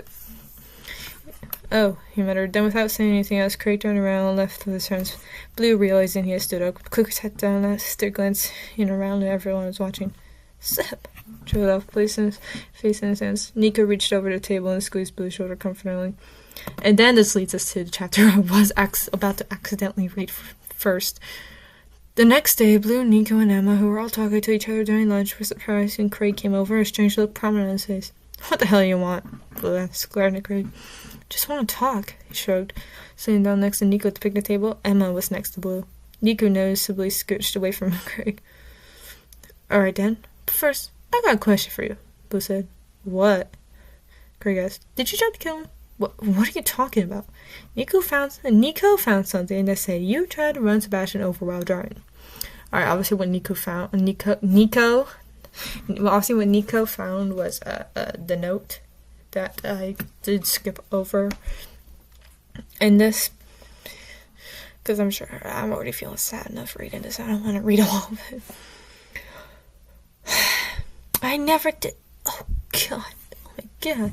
That moment, Craig remembered that night back on Friday when he almost ran somebody over. It had been too dark for him and his friends to see who it was they nearly hit, but that person apparently saw them, and of course it was him they nearly hit. Of course it was Sebastian Ellis. It was him. Trailed off and whispered, Craig? Emma said quietly, staring at her ex-boyfriend, Yeah, ex-boyfriend, obviously. If you're gonna beat up Emma's friend right for her, I'm assuming she'd break up with you. Okay, just listen to me, please. Okay, Nico said for all three of them. Okay. Craig nodded slowly. Then he told them what happened. I was driving late at night. All my friends were with me.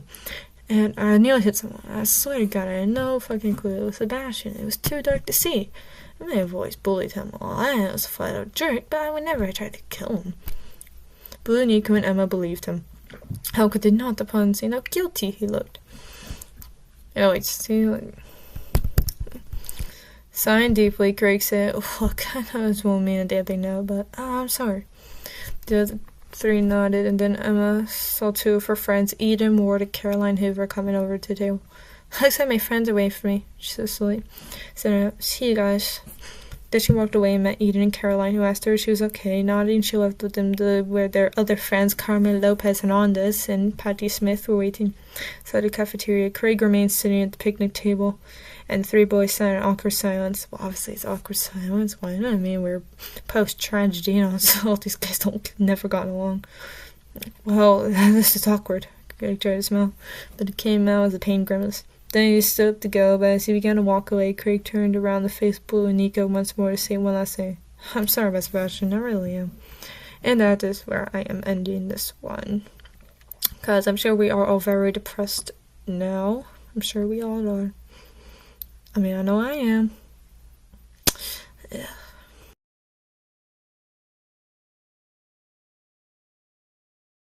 Alright guys, I'm going to show you some drawings I did of these characters, some of which you got to meet in this very long video, and some of which you did not get to meet, because I wasn't going to do every single one, obviously. Firstly, we have Rivers and Rosalie from Bank's Tale. By the way, my artistic skills are way better now, too. Like, I almost feel embarrassed showing off, like, that old writing and old drawings, because obviously I'm, like, way better now, but Yeah. Then we got Emmy and Josie. Then we have Eddie. Obviously, all three of those were from Kingdom Guardians. This is Eddie Carter's. And this is technically what he's supposed to kind of look like. I know those AI pictures I saw earlier were kind of different, but this is really more what I was picturing with him. I couldn't get it. These are the 6 characters of Crimson Sunset. This being Sabine, who survives. Gabriella, who survives. Renee, their brother, who dies. We got Victor Belrose, who dies. Pierre Visage, who dies. And Camille Bardot, who dies. These 2 are the villains, by the way. Yeah, that's, wow, Ellis is definitely the saddest story I've written. I gotta say, Crimson Sunset, very dark. Very dark. I mean, you know, the 11-year-old got guillotined. Anyways, Niles Cordone from Kingdom Guardians. This is what Niles technically looks like. This is Niles. We got another one of the French royal family from Crimson Sunset, being Sabine, Gabriella, and Renee. I don't know why he gave his suit those colors. He looks like a clown, but okay. These are the rich boys, obviously Bankstown. We have Kevin, Evan, Noah, Arlo, Harris, and Zachary. I think that one came out pretty nice. I'm not so proud of this one purely because Sebastian looks so awkward there. Like he looks weirdly small there, but this is the Ellis family, obviously the twins, Harmony and Hope. We got Lillian, Hank, the parents, obviously Jess is the brother. Got Vanessa, the dog Loki, and Sebastian. And obviously I know you guys didn't really get to see any chapters with the sisters, but I can only read so many, you know. So there was that. And finally, before I show you my favorite, which I love so much that I pinned it up on my wall, Roger from Bankstown, the actual main character of that story, obviously being named after him because his name is Roger Banks. This is 8-year-old Roger. So there's that, and then I am going to show you guys this lovely drawing of Blue, Sebastian, and Nico. Sebastian's obviously the one with the light blue shirt. Blue's the one in the middle of the jean jacket looking so happy, and Nico is the one with dark hair and glasses. I'm so proud of that drawing. I love it so much. I love those 3. Why did I do that to Sebastian? Oh well, I was going through dark times, so I had to write it down in the form of a story. So yeah, but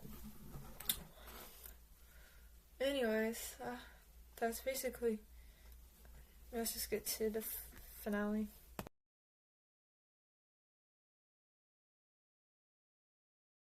Oh my gosh, guys, I've been recording for the last like 4 or 5 hours. I don't even know how long. I started at like 6:30. It's now 9:30. That probably isn't actually 4 or 5 hours, but who said I was good at math, huh? But anyways, so that's the video. I hope you like this. Make sure to like and subscribe, comment anything about these stories that I wrote a very long time ago or whatever.